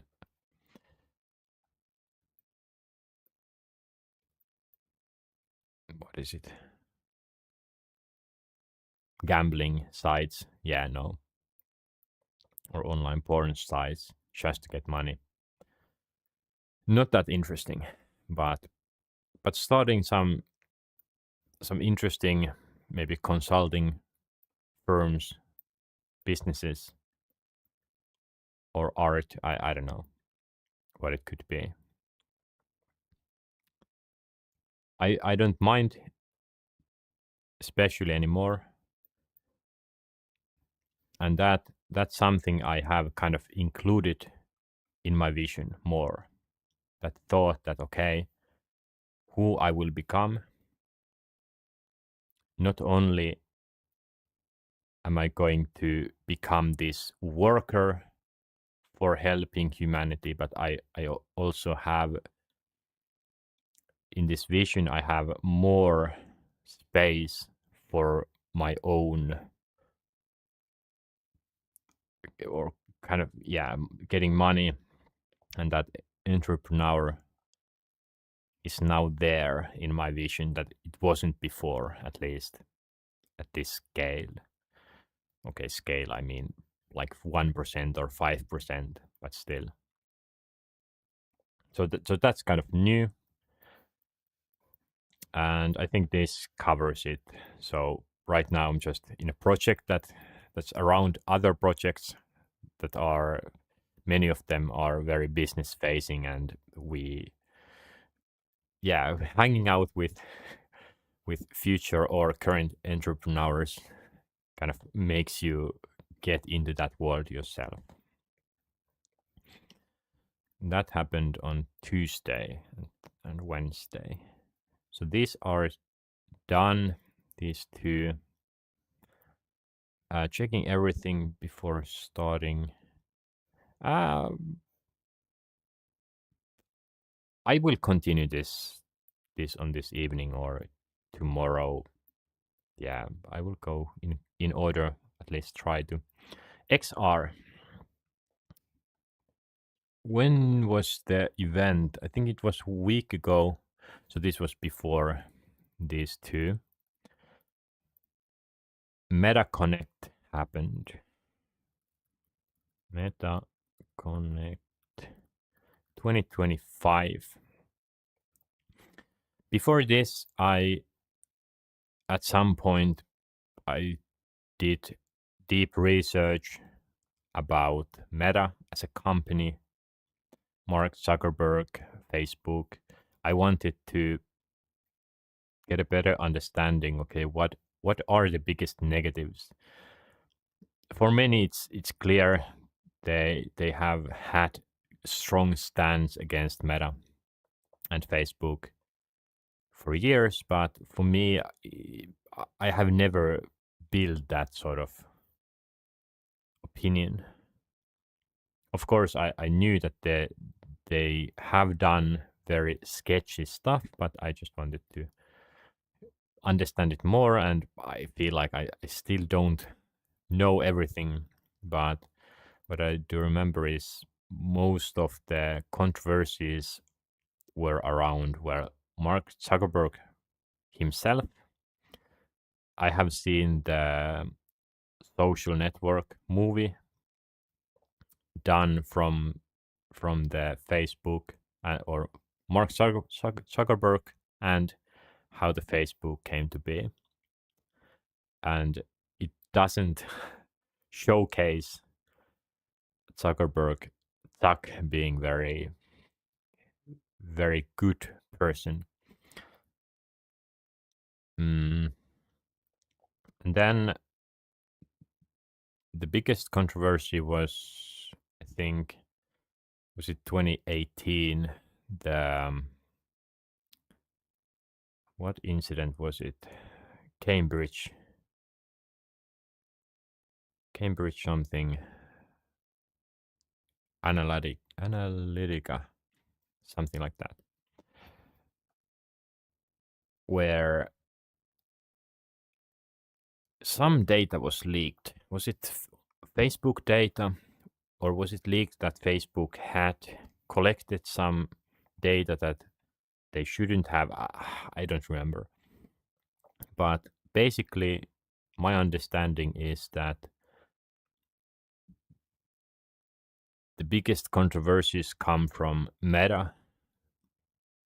I use Meta because Facebook just reminds me of the site Facebook. Of course, many people still use Facebook as people use Google and not Alphabet. But yeah, I use Meta to mean the whole company, including Facebook and Instagram and WhatsApp. And yeah, so basically Meta's business plan is to get most data they can get from people to sell ads. And those ways they have used are have been and are very intrusive. They go over the borders, the rules, sort of.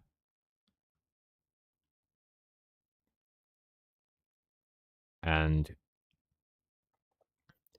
many people are against it, and they don't want to use any Meta's platforms.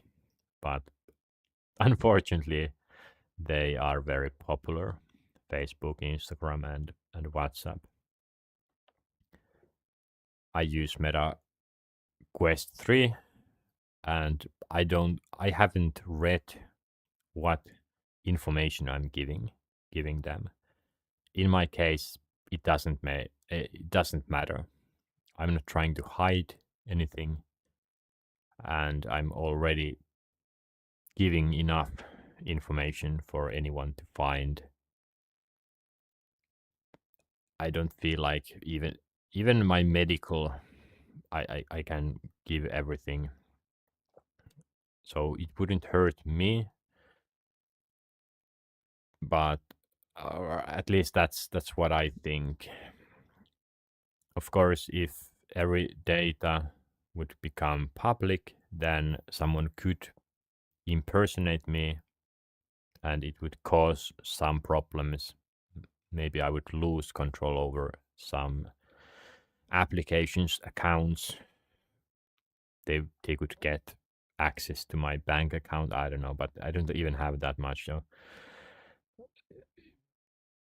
in the worst case, I think I would just lose time on trying to or needing to regain access and change email emails on accounts or hundreds of accounts and passwords and stuff like that. But basically, yeah, it's about their aim to collect data from everyone.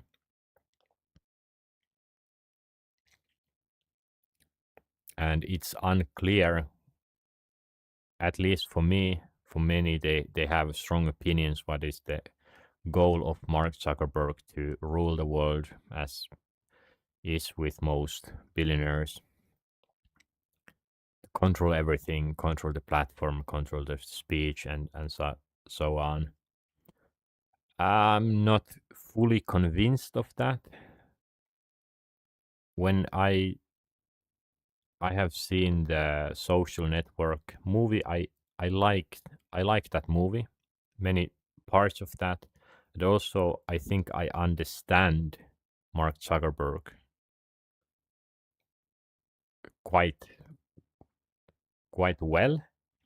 That character, that the example was that he built this app where you can, or anyone can, compare college girls, their attractiveness. And of course, is it a good thing to do? Would a good person do this? No, no, they wouldn't. But I can sort of understand that.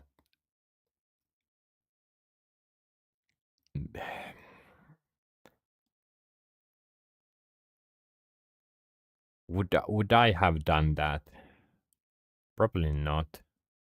But I think I can understand some feelings contribute contributing to that decision, and being able to do that, being the first one, or yeah, and not thinking about the consequences. Many people are run by their emotions. They kill each other. It's not who is, or all men are bad stuff. Many men are very bad, of course, but it's also women. If they had a chance, there are women who lie about some sexual assault and resulting a man being in a prison 20 years for stuff that, or the thing they didn't do. So which one is worse? Of course, the example or the app that Mark Zuckerberg did uh, affected many people, but in the end, I see it sort of similarly. Uh, I I don't I haven't read anywhere, or I haven't researched if he has had if he has apologized, and how. But yeah, in my eyes, he's not any saint. But yeah, I don't know. The how I think about it, or why do I think about this, is should I,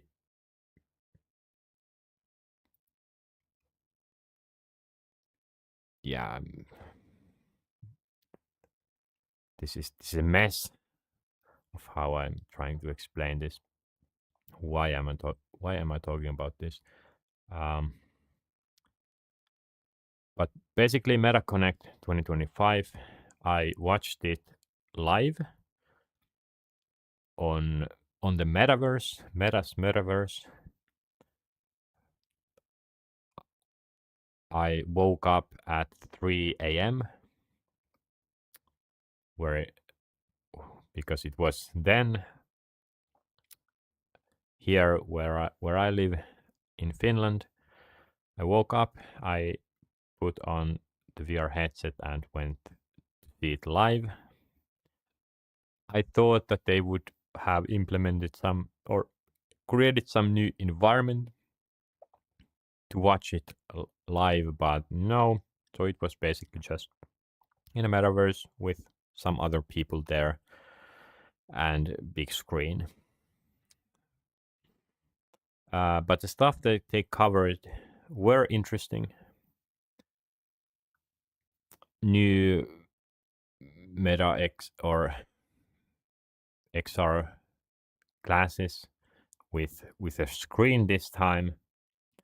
So not only the invasive cameras, but also screen. And that was very interesting. And then yeah, some other classes. I don't care about them.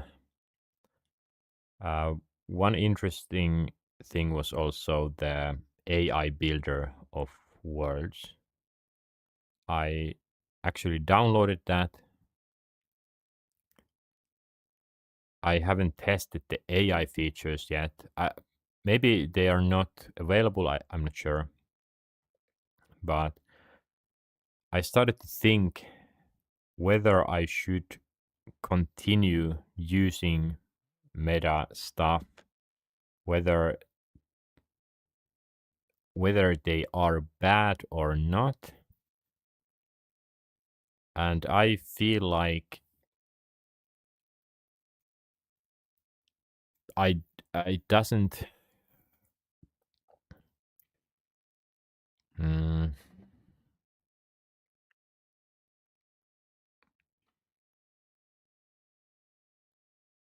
it doesn't bother me that much. Mark Zuckerberg doesn't bother me that much, or the negatives, the controversies. I could work with Meta, I think, and of course, to some people that would immediately give some idea of me, but in a social development sense, I think the metaverse and these technologies will enable better collaboration, sharing of ideas than what we currently have. The metaverse is and will not be for everyone. That's clear. There are always there will always be people who just want to drive a tractor. They want to grow their own crops and only use normal cell phone without any access to internet or something. There are people who at least would like to have that sort of life where they have chickens running on a courtyard and a dog and a family, and from time to time they go to have a beer on a local tavern. So is metaverse for them? No, of course not. Metaverse, even well, for me, for my vision, no, metaverse would have never been here, and yeah, it bugged.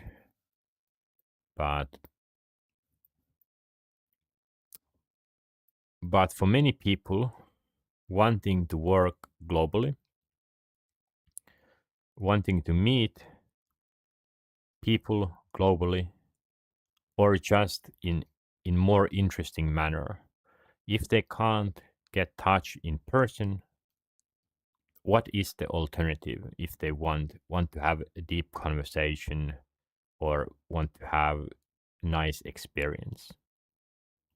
There is really no better alternative than putting on VR headset in the future, XR glasses, and seeing your friend there, even in a virtual character. It is very much better connection and feeling than having them on normal mobile screen. So I'm very much I can see the positives in the metaverse and in this new life that I have chosen, and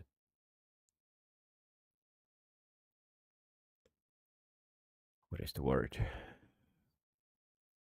Finally, uh, dishing the other vision. I will I will use the metaverse, and I'm not talking about Meta's metaverse precisely, but just these technologies, especially for my work, collaboration. It is very or the potentials there are huge. To have this maybe even this stream and being able to see people who I could collaborate with, kind of inviting people to work with or to have a conversation about global matters, politics, philosophy. That metaverse, yeah, it's on another level than having a chat on some or on YouTube, for example, stream or on Twitch, on email, or even having a Zoom call,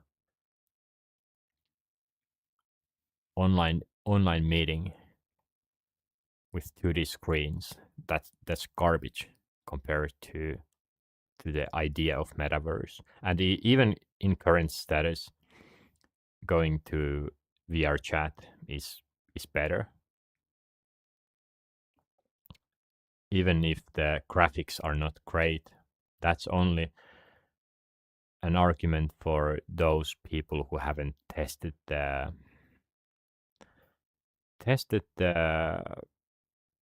VR headset and having that experience, and maybe some have, but they refuse to acknowledge it.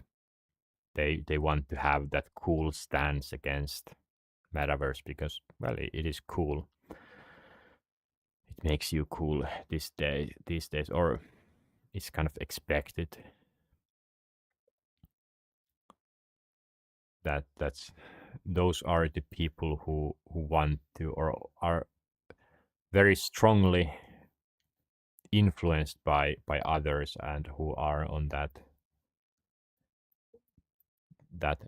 uh, social norm bubble. But metaverse, I thought about it a little bit, and the XR thing also. Is this good for humanity? That we we go more and more into the virtual world, and, well, I live large part of my life using a VR headset already. Is this unnatural? Yes. But does it matter? In my case, no. Do I think that the world will be better or worse with the XR direction?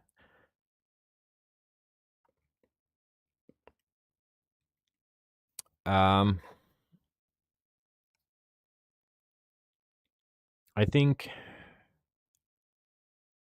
it can go two ways. Or actually, no. Okay, I would say that the XR part is not the crucial part or crucial thing. It's what happens politically, politic, politically, politically.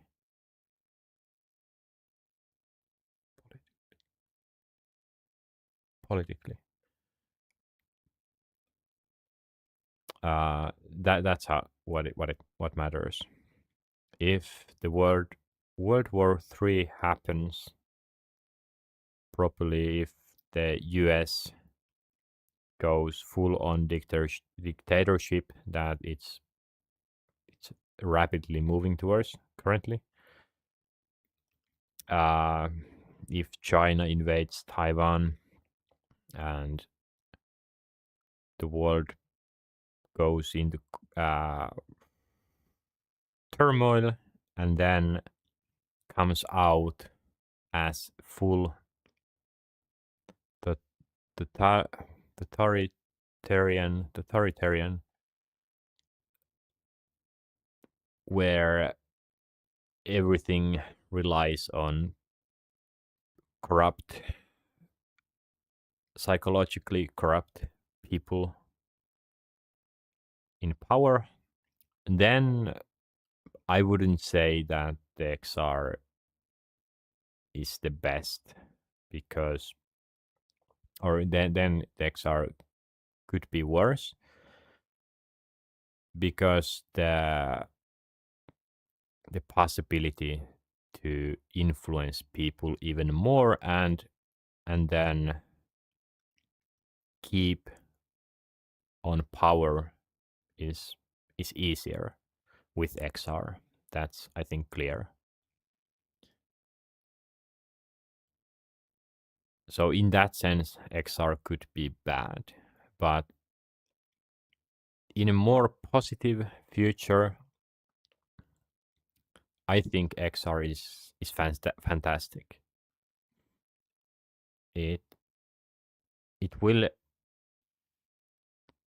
be for some people, but if it does is enforced, then or in a good world, good future, it won't be forced. So that's important. But for many people, XR will bring new experiences for humans that are not possible. Maybe it's accessibilities stuff that someone's legs doesn't work. They're on a wheelchair. They can't run, but with XR they can experience that. For those, it's very clear benefit. And for collaboration, as I have stated, that is that has huge potential. Racism, XR, and metaverse will tackle racism very well.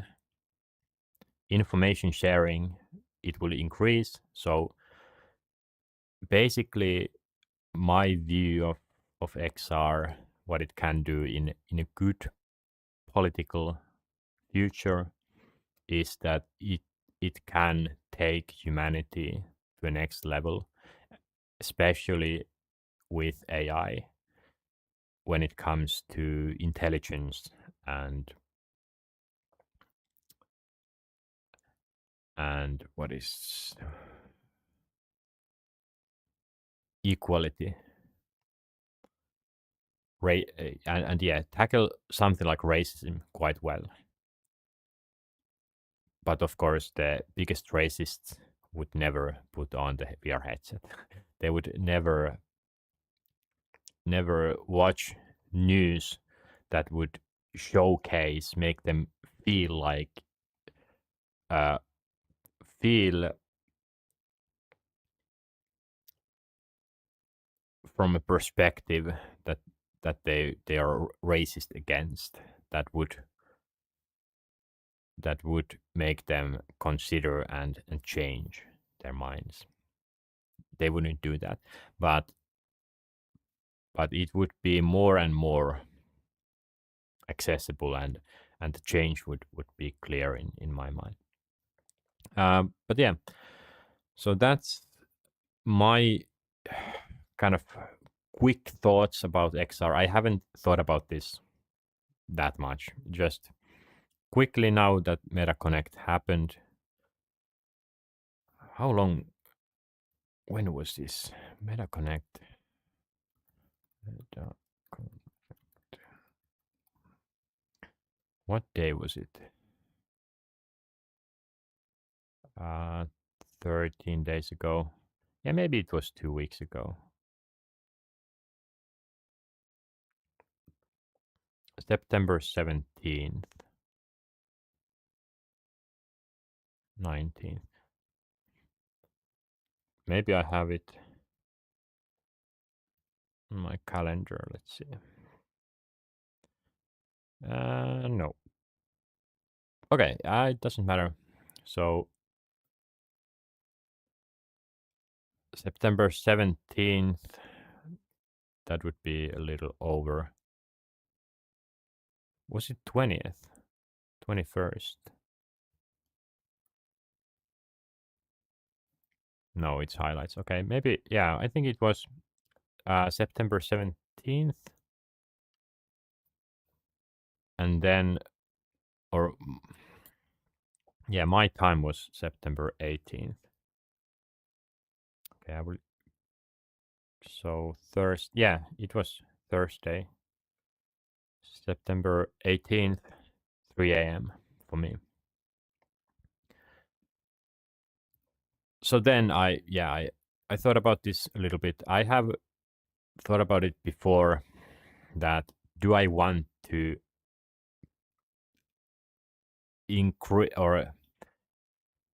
increase the pace towards Metaverse XR? Do I want to contribute to this sector of tech? And I have felt conflicting feelings about this, whether it's good for humanity or bad or neutral. But now the latest feeling is that, and also should I be more concerned on Meta using their devices, developing their platforms.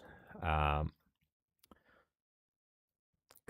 current feeling is that it's okay for me to contribute to develop XR, and by doing that, bring it closer, bring humanity closer to Metaverse. I think I don't make it worse by contributing to going to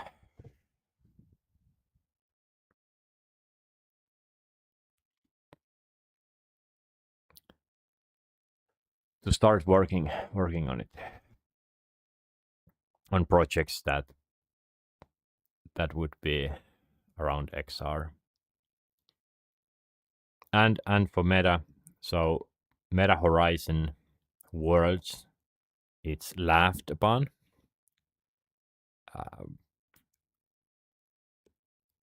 And with good arguments that it looks terrible, that I don't care that much, but it's boring.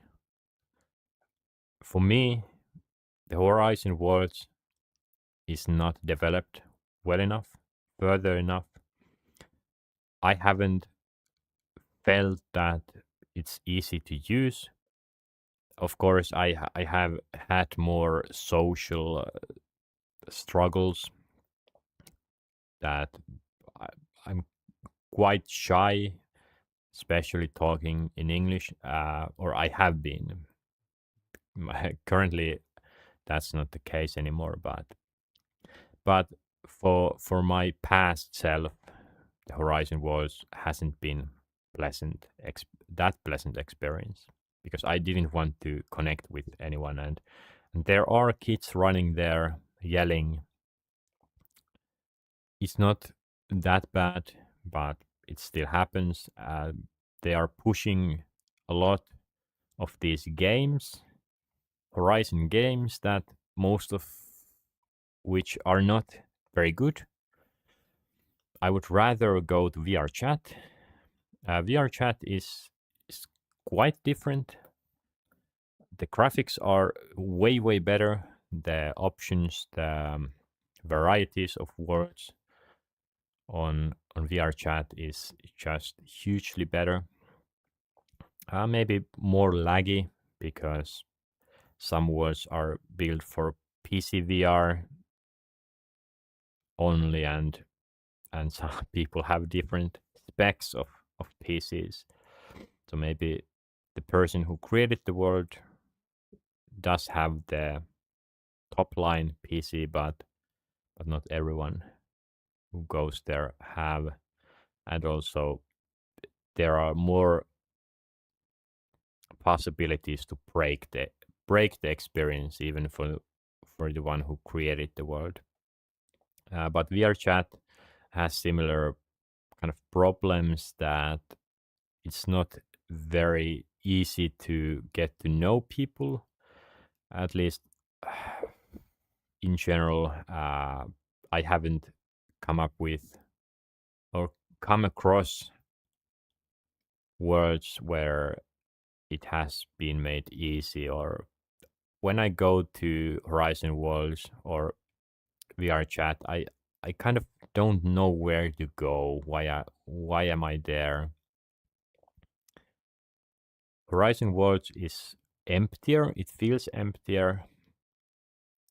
It feels kind of, or the graphics are worse.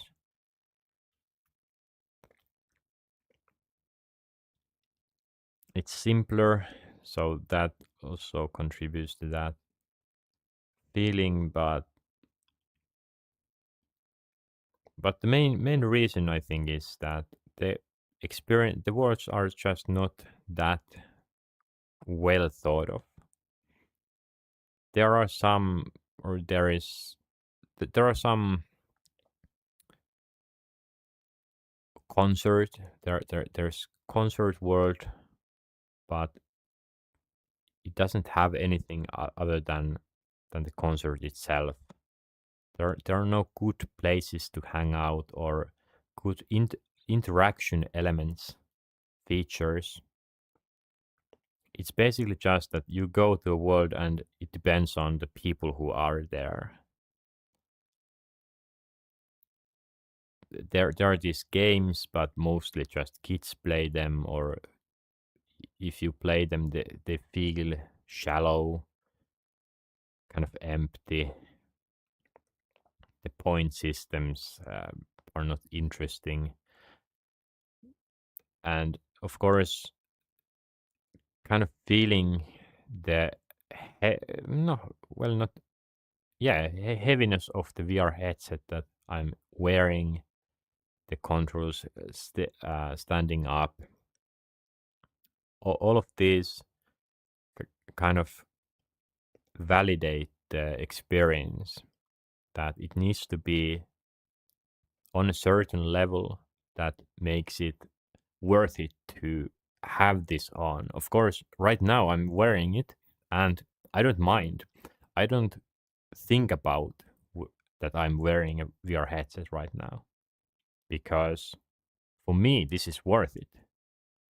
But many times on many VR experiences, it might be some menus that or loading screens. You become aware of wearing it and start to feel your body that okay, I don't want to stand up. Why am I standing up waiting for this experience? And when it shows up, it might be laggy, causing some eye strain, which is very rare in my case. It doesn't happen because I most of the time just use this VR headset as a screen. But yeah, coming back to this, so XR, I got excited about the metaverse, the the tools, and my resolve was that I'm very much okay currently to start building Meta Horizon Worlds experiences. I don't mind if it benefits Meta or pushes their metaverse forward. My idea is that if they start to have, okay, they kind of are already doing it, that everything you say in the metaverse is being recorded and checked by AI. Okay, I might be wrong here, but I think that's at least where this is going, that the AI will detect foul language and that sort of stuff. That if it starts to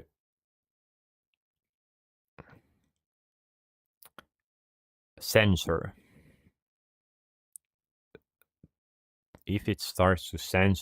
too heavily, then it's of course a power tool to keep people from talking. That is the point where it becomes unusable. But if that doesn't happen, then I don't care that much, or it doesn't affect my work and the work that I would, or the benefits I would get from metaverse and people who would collaborate with in it, like me, or yeah. But also, if I improve the metaverse, that that would become more popular, it would mean that other metaverses would become more popular as well. I'm sure of this.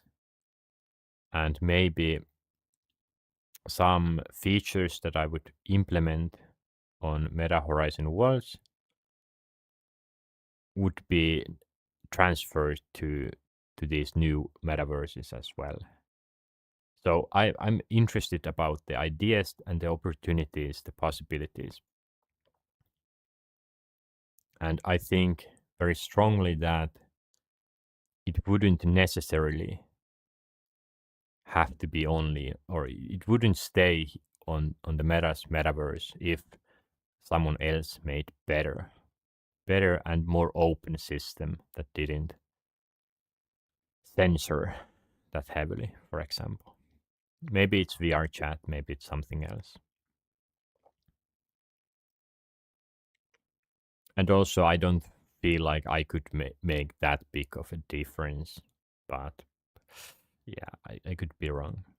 I I will of course keep my eyes open for other platforms. Currently, I'm using Quest 3. I applied to the early,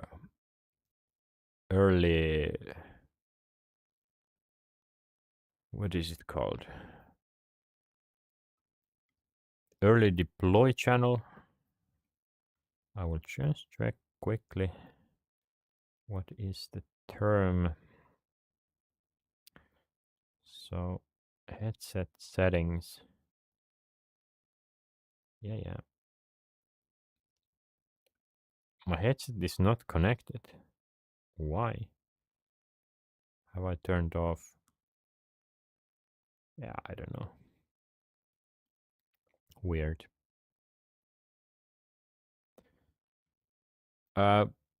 Yeah, maybe it's alpha channel name. But anyways, I get the updates as soon as they are available for testers.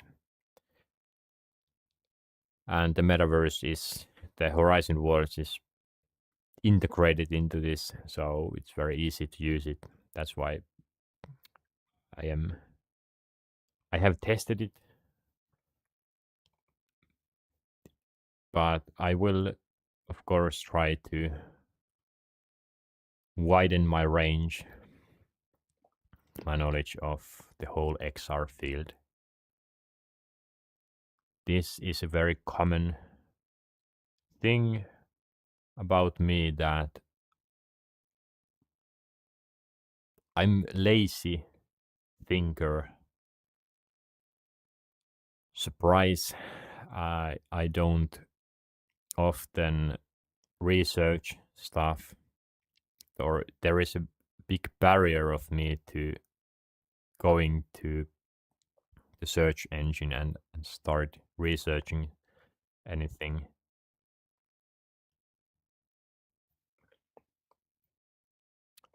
But the direction is towards me being able to easily research and I will know. I will know what is the state of XR field. I will start reading news and history of XR. But currently I am stuck on just knowing that kind of like that the Meta Horizon Worlds exists and VRChat exists. I have heard terms of or metaverse terms used from Nvidia and some other parties, but I don't know what's the state of them. But yeah, just I tried to talk about this quickly. Of course, it hasn't been quick, but this is my current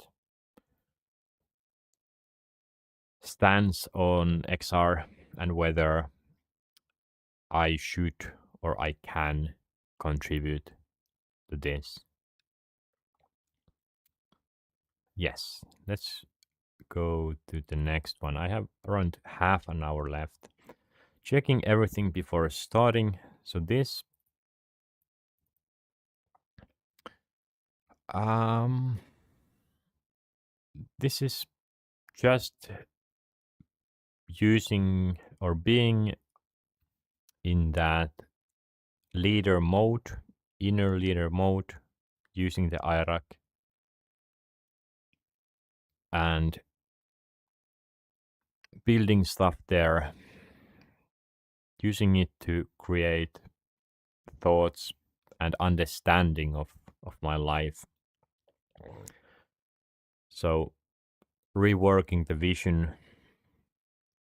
kind of laying down what are the different elements that I want to be aware of, like that entrepreneurship or this life work, what kind of projects are coming, how will the thesis work fit to all this, or this project that I'm doing, what about my social life? So tying everything together to have more or better feeling that I understand what's my life like currently. And with this work, previously I wouldn't be able to do this because there are many parts, layers that would trigger some emotion that just wouldn't let me past it. But now I was in a position where nothing nothing too demanding feeling came. So I was able to think it through and tie the goals, the vision to my core motivation, to my philosophy and worldview, to my low level sources of feeling. That feeling of wanting to help, be beneficial, feeling of wanting to work and everything kind of fit together. So the motivation, the goal, and then the current situation. And this really felt like, okay, I have these new, reworked, upgraded pieces, and they started to come together. My current feeling of all of this as a whole is that I could make it even more clear, but it's in a state where it's running, it's okay. It's okay not to take everything to the end and make everything super clear because well they will never be super clear. It's maybe even good idea to keep them somewhat loose, somewhat uncertain, to have that flexibility of changing, creating new. Removing waiting time. This is quite odd experience and very rare. This I have spent a lot of time just sitting on a chair and not looking at everything or anything, or just looking at my apartment. White walls, white um, cupboards. I don't know,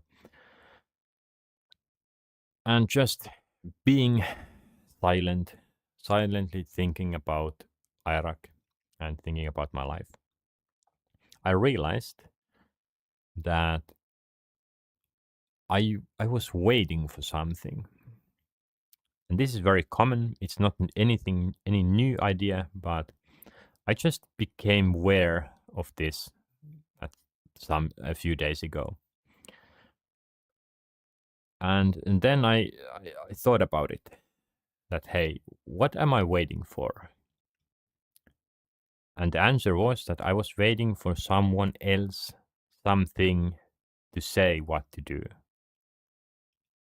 That so and that has occurred my whole life. I have been, as I said before, I'm not natural leader. This has been quite difficult process to build that inner leadership. So of course, I have always just waited for someone else to make decisions for me, give options, make my life easier. So I realized this, that hey, I'm waiting, and that feeling was that I wasn't doing anything. I didn't want to think, but I wasn't happy in this feeling moment. I had also a feeling that I should do something. I should do something, but I couldn't because I was waiting for something else to give me the direction or motivation. So I wasn't resting. I wasn't doing anything, but it wasn't resting. I realized this, and then I started to think about it. Do I need it? What is the benefit of me having this feeling and spending time on this waiting stuff? And I didn't get any good arguments against it or for it. I realized that hey, I I can be my own leader. I can make decisions. Iraq is very easy to use now. Why shouldn't I just stop doing this? And so I did, and it then ended like that. And that is very rare experience. That it was very easy. Took Maybe it took even 10 minutes, but it was very easy to just stop doing some habit that I have done for years, kind of my whole life. So right now, instead of being in this waiting time, waiting state, I don't have it, and I'm either thinking or I'm not doing anything. So I decide that hey, I will not do anything during this time or during some time. That's okay. But the problem was that this waiting time didn't make sense. I'm not Because I'm not waiting for anything. no one can make decisions on my life because they don't know everything that's going on. Of course, if I had way simpler life, then yeah, someone could take charge. But at this stage, it doesn't make any sense. It would be impossible to explain everything and get someone to tell good direction. No. So yeah, I just removed it. And well, yeah, it's not any special in terms of process. So I didn't use any special process. I think on some stream I went down pretty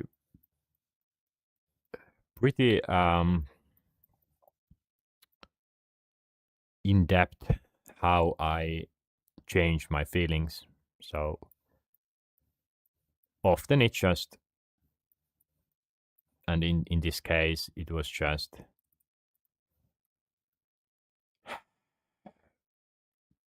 realizing it, analyzing, and deciding if it's good for my vision. Should I do it, and then yeah, resolving it. Okay, this I this I did 2 days ago on Thursday. There might have been some other improvements or development on Wednesday, Thursday that I don't recall, but at least this happened.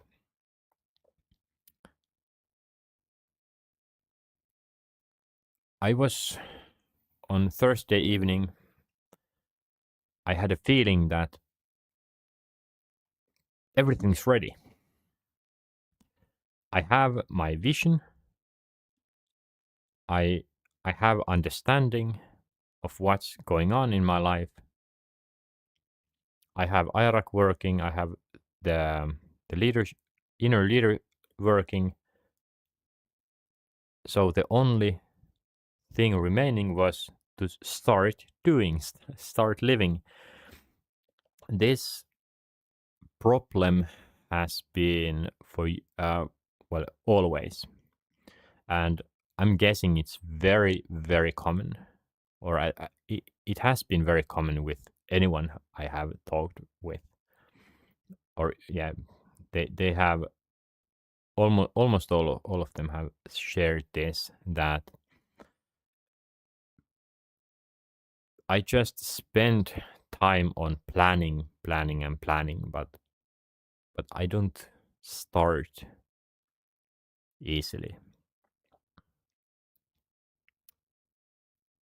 Whenever I have started something, it has just been that one thing, and maybe it lasts week or two, maybe even 2 months.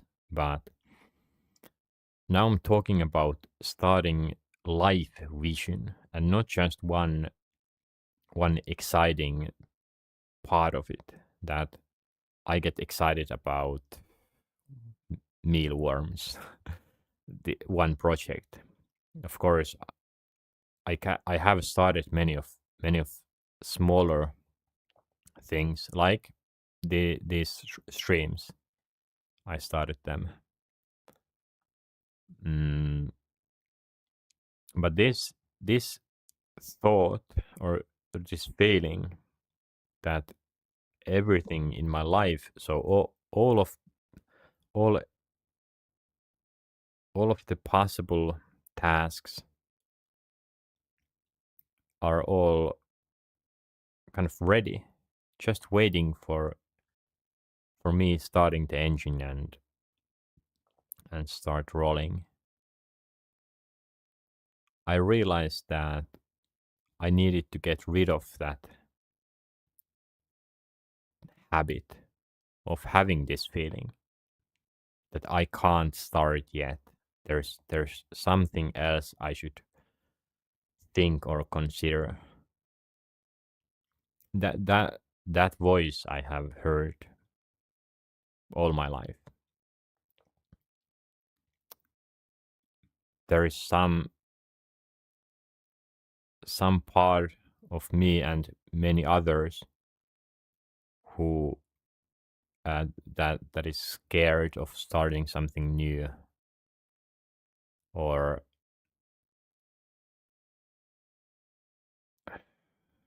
what is the word?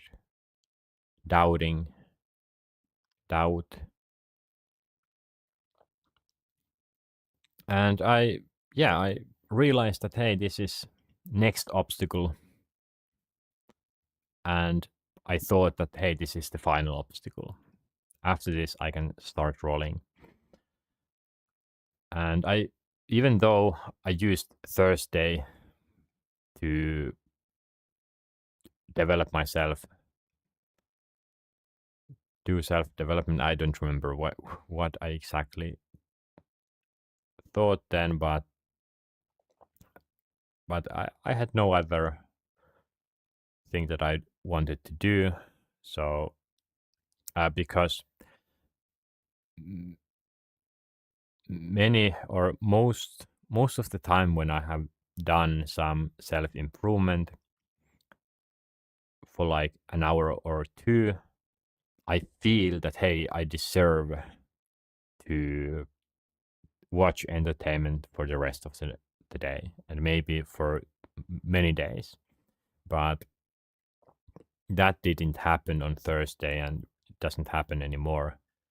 The pace has just quickened,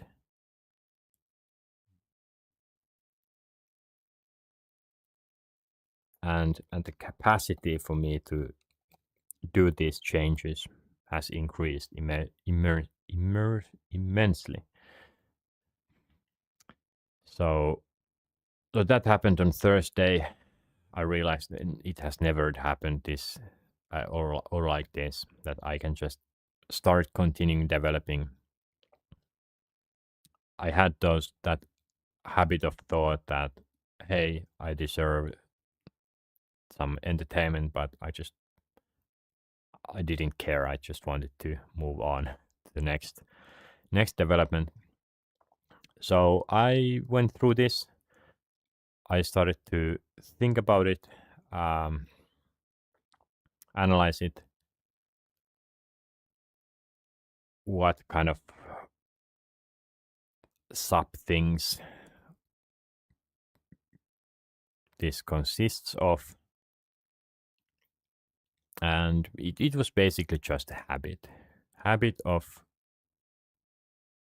never starting anything, that always doubting that there's better way to do this, or this is not what I want to do. And in some sense it has always been true, but it isn't anymore. There is no real reason not to start moving with this new vision. So it felt like wartime, that I have always been at war. Let me visualize this quickly. Also, I don't have much time anymore. So let's say this is front line and fights are happening from both sides, and I'm here. So I'm on this side, and these are all the resources that are used to keep the fight going. And this war has lasted my whole life. There has always been war, and the people who work on these factories, facilities, they are used to war being there always. But what is the case now is that I have successfully removed, what is the, it's 0. I have removed this. So the war is no more. There's just border, there's peace. And even though the war is no more, there are still these factories. What do I do with this? And this represents the not starting feeling. That these have stood here for tens of years, and every people working here kind of expects that this will continue. They don't know anything else than the war. So of course it's weird thinking that, okay, what now? And the solution, or the only option, is that this will be shut down. Many of these, they're not needed anymore. But some parts, of course, some factories should remain. Some soldiers here guarding the border, of course. So some capacity for peacetime should be kept, but most of the people, they are now jobless. So this is the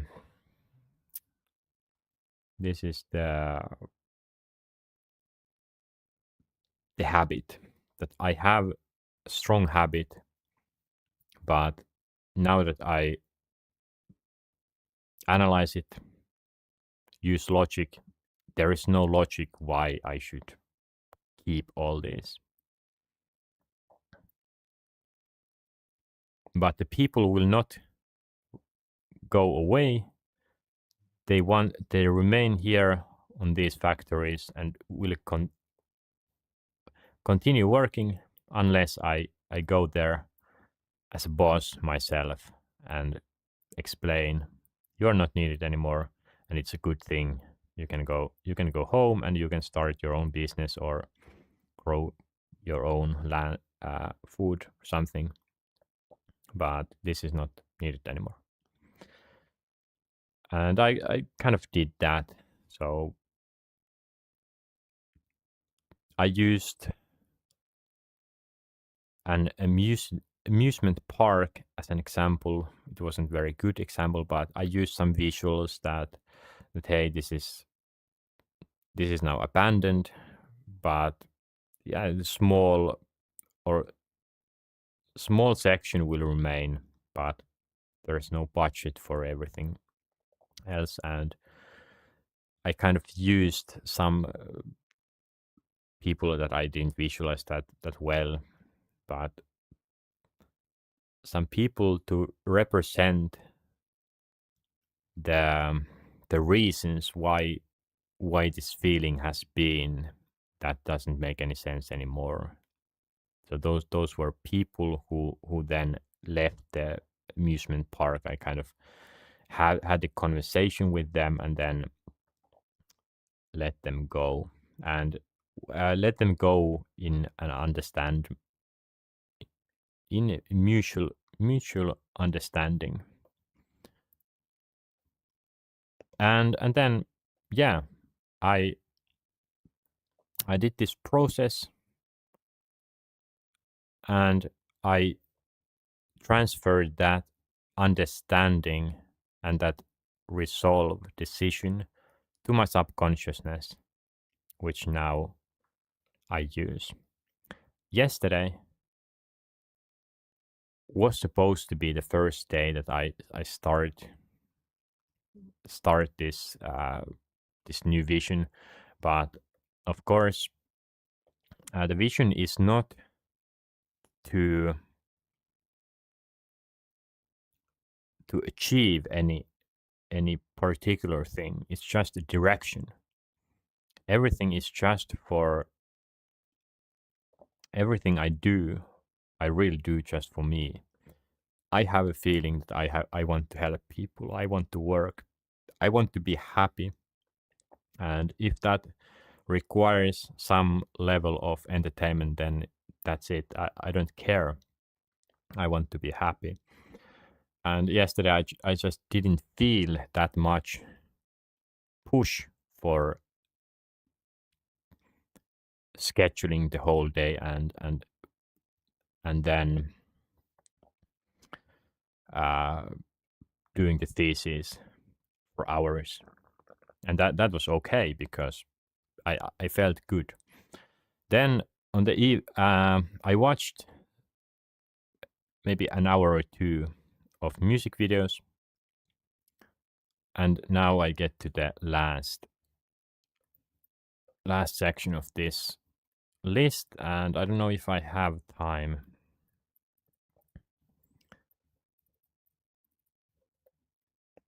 Okay, I have let's say 15 minutes I can spend on this.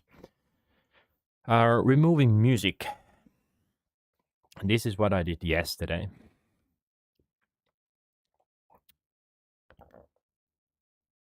I have I haven't listened to music myself personally that long. I think 2018 when I moved away from my parents' place, I started to listen to music a little bit, not that much. Maybe 2019, 2020 I started to listen more.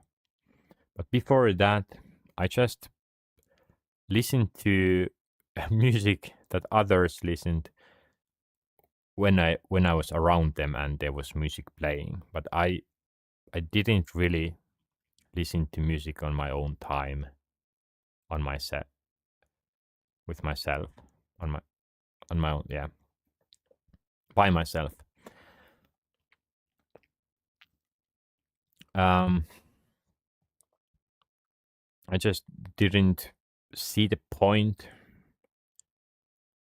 get the point of why, and also I struggled with the thought that I need to find the music. I hated that. Going to Spotify, how will I find the music? It was and find good music that I like. I hated the process, and that I think that was the biggest reason.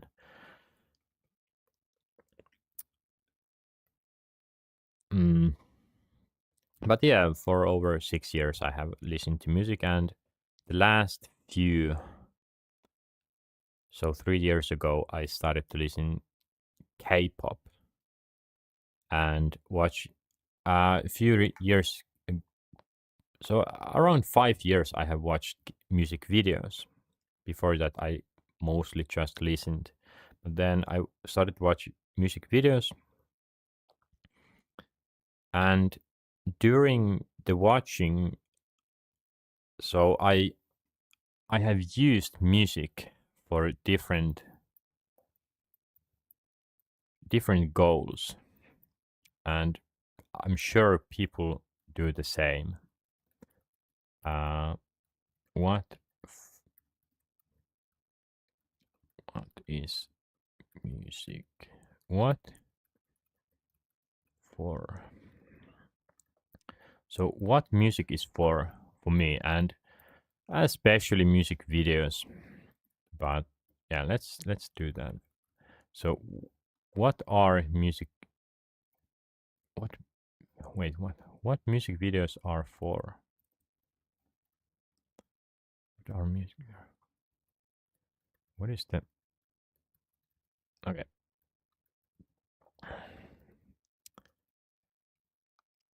Why do I listen to music videos? I started to think about this yesterday because I I had started to live and do, and then of course the first thing I decided on my or in my leader state using the IRAC, hey, I want to watch music videos. Okay. Then I started to watch them, but then didn't feel that right. I didn't know why I was listening to them, why I was watching them. Of course, I know I am kind of addicted, or at least have a strong habit of watching music videos. But then started to analyze it, and there are different reasons why I watch them. Uh, Daydreaming being the main reason, that during the music videos I often start daydreaming or dreaming about future, and for years, for almost my whole life, the dreams have been way or not realistic, way too unrealistic, and not very connected to my actual self at the moment. But as years have gone by, and as I have come to this current day state, the dreams have become more and more realistic. Was it 2 years ago when I realized that I needed to bring the dreaming closer to me, to realism. And right now the dreams are about my close future, and they're so boring that I would rather just do than dream. But before that, I have daydreamed a lot, and I have liked it. But yeah, currently, because I'm so much in control, my life is perfect. Everything is going so well. I have good vision. I have capabilities. Even though I should be very stressed about the thesis that I have only 2 months remaining while doing another project at the same time. Yeah, my life is going so well that daydreaming just doesn't make any sense. But that's one reason why I have watched. Then this other uh, softcore porn. So I watch. I have listened to female singers mostly. I just like the sound better, and also for male singers, they influence too much about my feelings. So I think maybe I talked about this, at least personally, or on personal vlogs. I have talked about it quite a lot, or many times, that I have watched K-pop music videos for 3 years now, and especially female K-pop music or K-pop groups. And of course, there is this softcore element there, that it is it is nice to watch females, but also there is a divide from them directly affecting my thinking, my feelings. If I were to watch and listen to men, boy groups, I feel like those affect too much my own thinking. That I feel so big divide between me and these women, that they don't affect me. But it's nice to look at, and like nice to listen to. But that's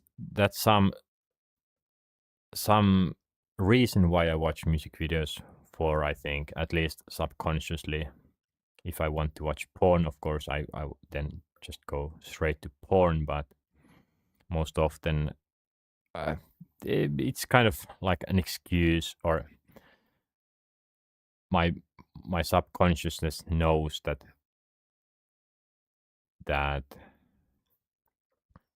they can't kind of suggest watching porn. I would just not do it, but rather they get me to watch music videos, which in some ways is um,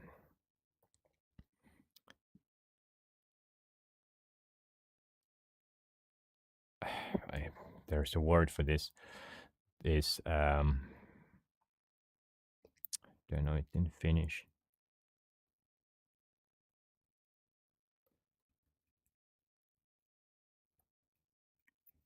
What is it? Mm,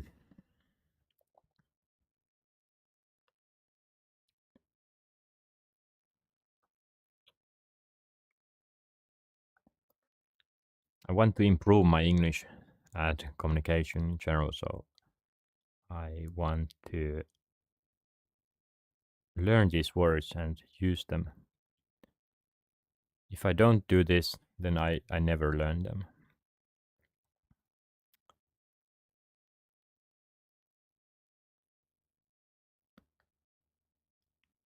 It's not replacing. Well, okay, now I got the thought.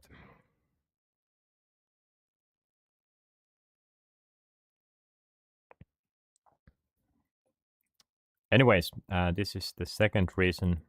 The third is uh, change feelings.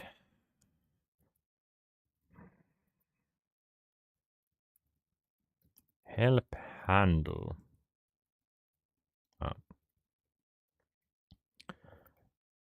Music and music videos can help handle feelings. I think most people use music for this, that they listen to music, certain type of music to handle feelings, to go through them, process them. And in some ways I do this as well. But not that much, but still. What was the fourth?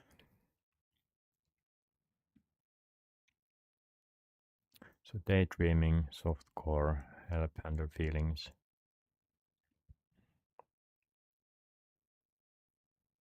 Maybe excitement.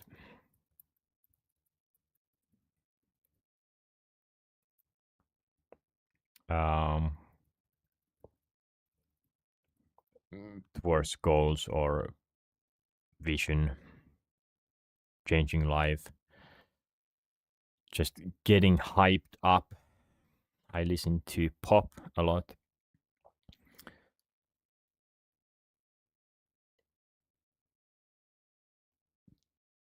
Yeah, maybe the fourth one was something else. I think, or I did come up with four.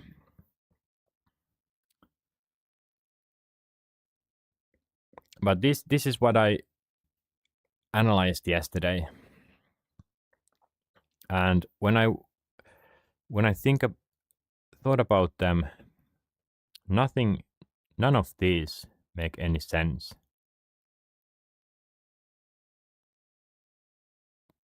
for me anymore. Why I would use music videos for daydreaming? I don't need that. I don't want that. Softcore porn? I don't need that. Handle feelings? I handle and process my feelings very well. And okay, I never use music videos for that. Excitement. So do I need ah okay help handle feelings? I have many. There has been many cases where when I have felt sort of not rage, but turmoil of feelings that I want to express somehow. I have used music as I'm sure many do, to kind of release those feelings. And a few months ago, or on July, there was a situation where K-pop didn't do it anymore, and no music video did handle the amount of, or the power of feelings that I had. So what I did was I put some music on. It was techno, it was hardcore music, and then I put a screen of, what is the art? What art? Abstract art. And then I was able to suppress or handle the surge of feelings that I had using that. But but yeah, I just wanted to mention that help handle feelings. So in that sense as well, excitement. Yeah. Um, I think. Do I have time? I think I have, yeah, 10 minutes I can spare. Get this over with, then I don't need to start another video today, maybe. But yeah, as I went through this, I realized that I don't need I don't need to watch music videos. I don't want to watch music videos anymore for these reasons. I can do all of these better without music.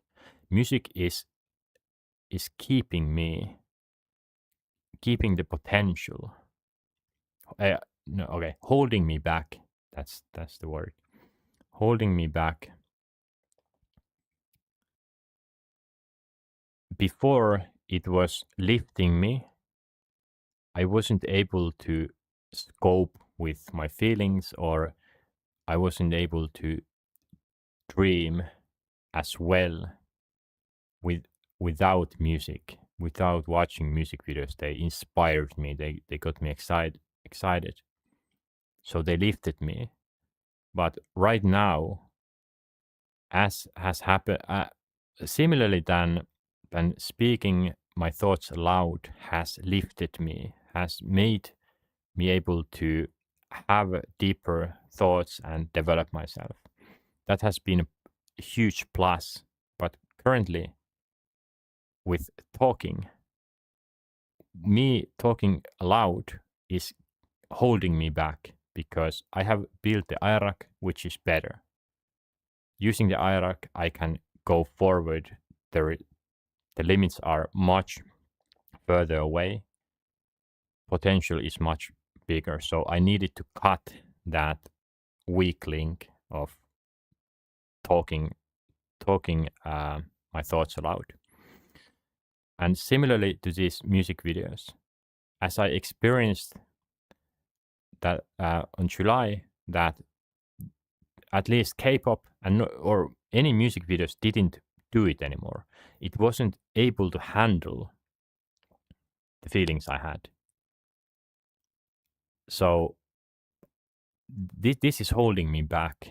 It's not working anymore, at least for these reasons. So what I decided was that I will cut this off completely. And yeah, I did some feeling works, removing that habit. But now I won't watch music videos, at least the, uh, the amount that I have for the past 3-4 years.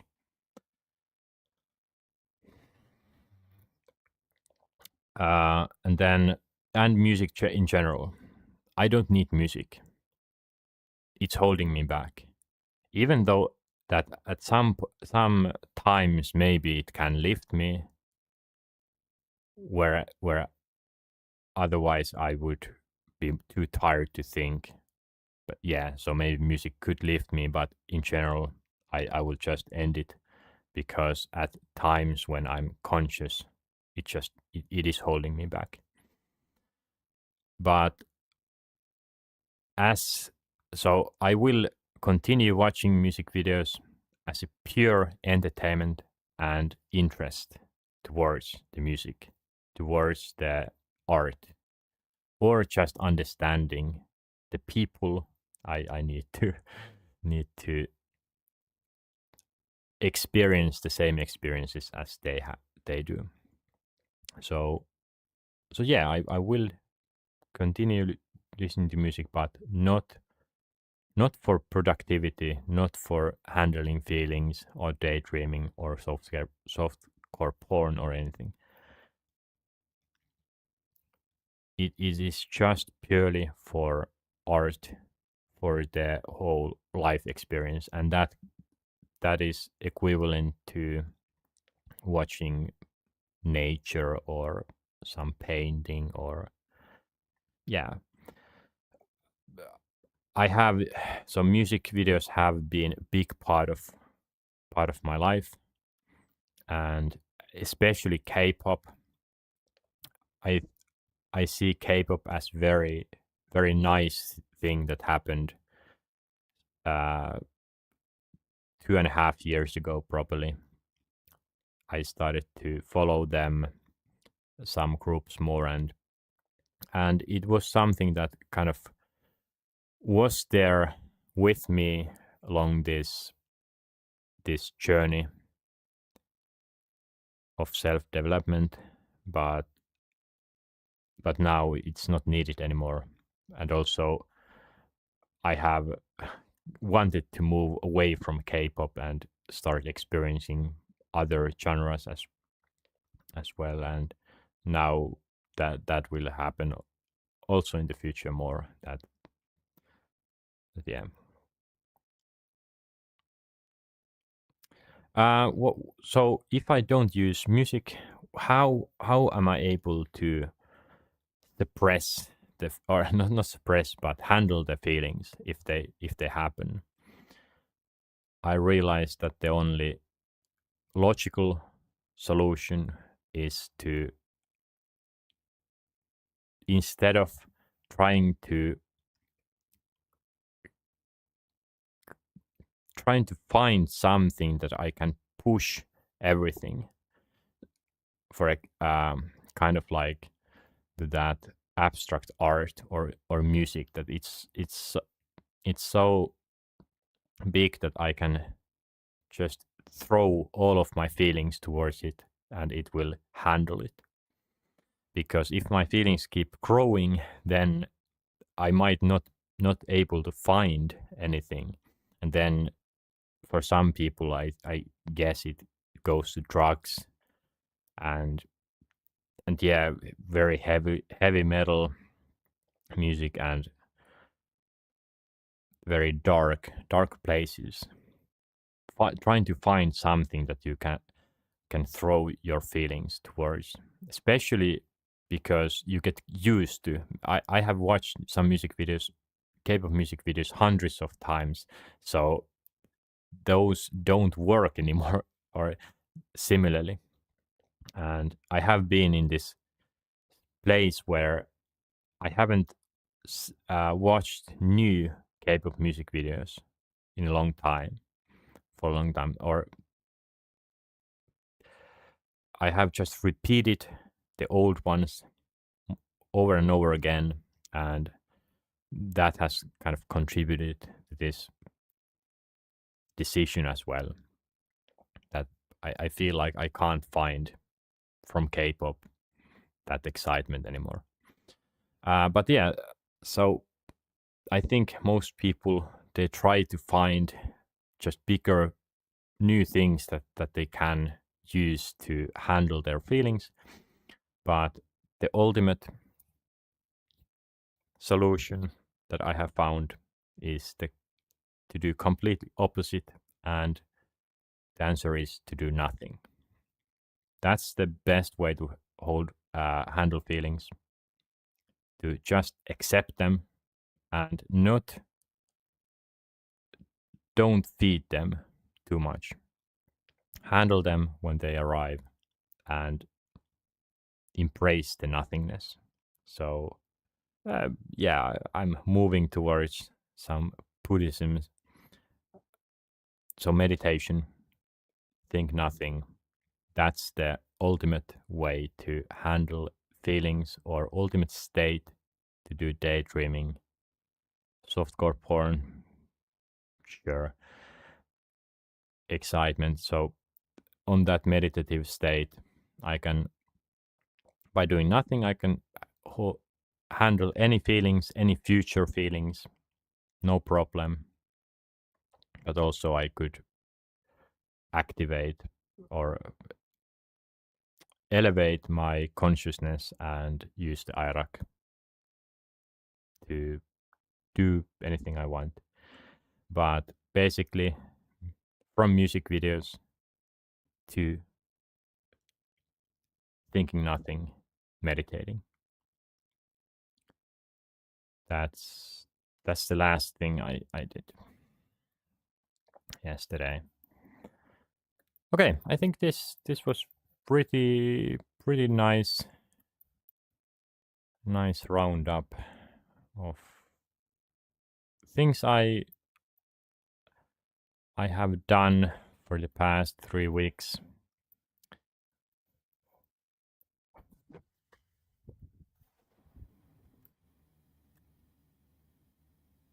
And mainly I just wanted to document this the stuff that I haven't documented on any vlog after this, or from this moment on, I want to continue making this or document on streams more regularly if I come across to some interesting changes to myself, to my mind, or at least I want to write them down more that I haven't really done. Maybe I might have some notes on Notion, but I'm not going to go through them. Yeah, I had like one, so 2 visions for my life. I basically just put this there, but none of these new ones. But yeah, now I need to end this. Let's see when I will do the next one.